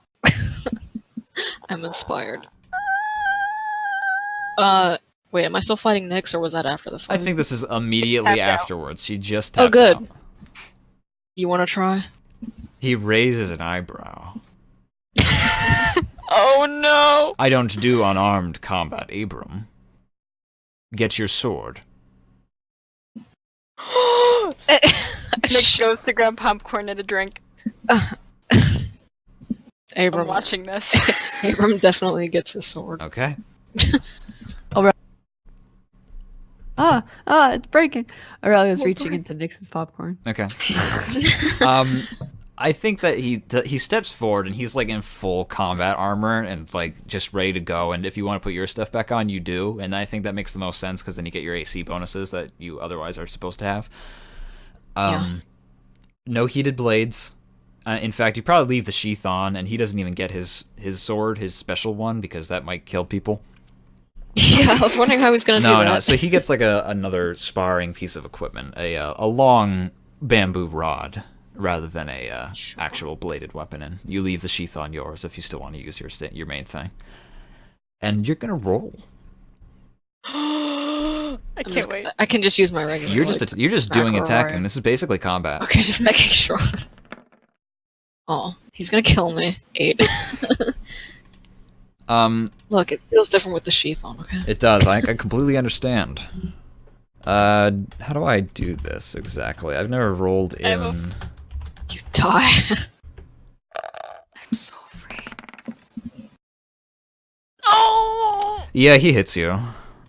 He just like you go for the stab I and the thought this was swing. supposed to go up against my AC.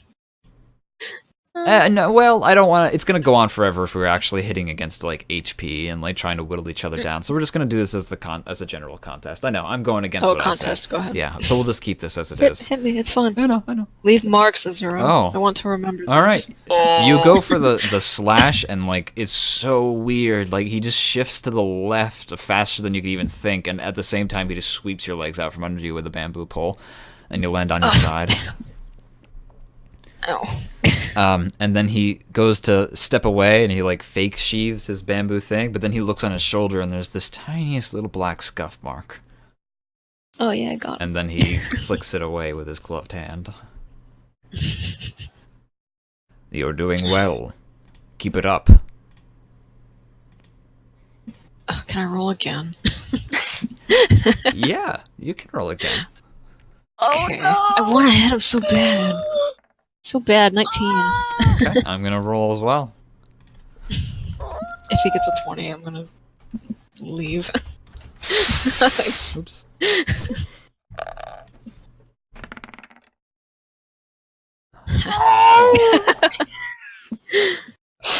What do you do, Abram? Can I do a windmill like kick up on my feet? Yes. Yeah. And then I go for like his flank basically after doing that. To tell me what you did, paint me the word picture. Hit Yeah, him. okay. Hit him, hit When him, he hit said, him, hit him. I don't think I got him on his back. I don't know. We'll find out. Well, actually, what I was thinking, this might actually work. After he says, "You're doing well, keep it up," Abram kind of grits his teeth, not enjoying being defeated. So he does the windmill thing, kick, going for his legs, hopefully knocking him down. I don't know if that's allowed. This isn't real combat, so I Mhm. figured I'd ask. Okay. Okay, knock him down, and then kind of stab down next to his head. I mean, it just clunks on the floor because of the sheath, but All right. yeah, he's kind of kneeling over him, bent over him with the sword. This like all next to his happens head. and the entire room is dead silent. And like he just looks up at you and like that super uncomfortable muscle movement that you've seen only like twice before happens, where you think he's smiling, and then he grips the sheathed sword and slowly raises it up after him and gets himself up. No, he holds a hand out to you to have you help him up. Abram helps him up with a firm grip. Firmly grasp it. Firmly grasp it. Very good. I'm impressed. Abram kind of tips his head up a little bit. And Thank you, Captain. with that he goes. Yeah. That was satisfying. There we go. That's better. Just Nyx is just mid, like putting popcorn in her mouth, and just jaw drop to the floor. Popcorn is falling out of Aurelio's mouth. Put that back. Aurelio's forgetting the chew. He's just his hands just keep putting it in He's there. just swallowing popcorn. All right, I think that day one goes uneventfully. Abram, you... Yeah. Well, okay, I was going to say now you can use your battle mastery stuff, but you could before anyway, so... I think we I have did to. what? Yeah, I think we have to end it at day earned one. it. Do we want to end it at day one? Is this where we want to... I can go longer. How you guys feeling? But I can't I understand. because I have dog. I understand the dog. All right, we're going to stop it here. Congratulations. I have to dog. You finished one arc and just begun the other. You're back in it. Season 2, everybody. Yeah. Woo!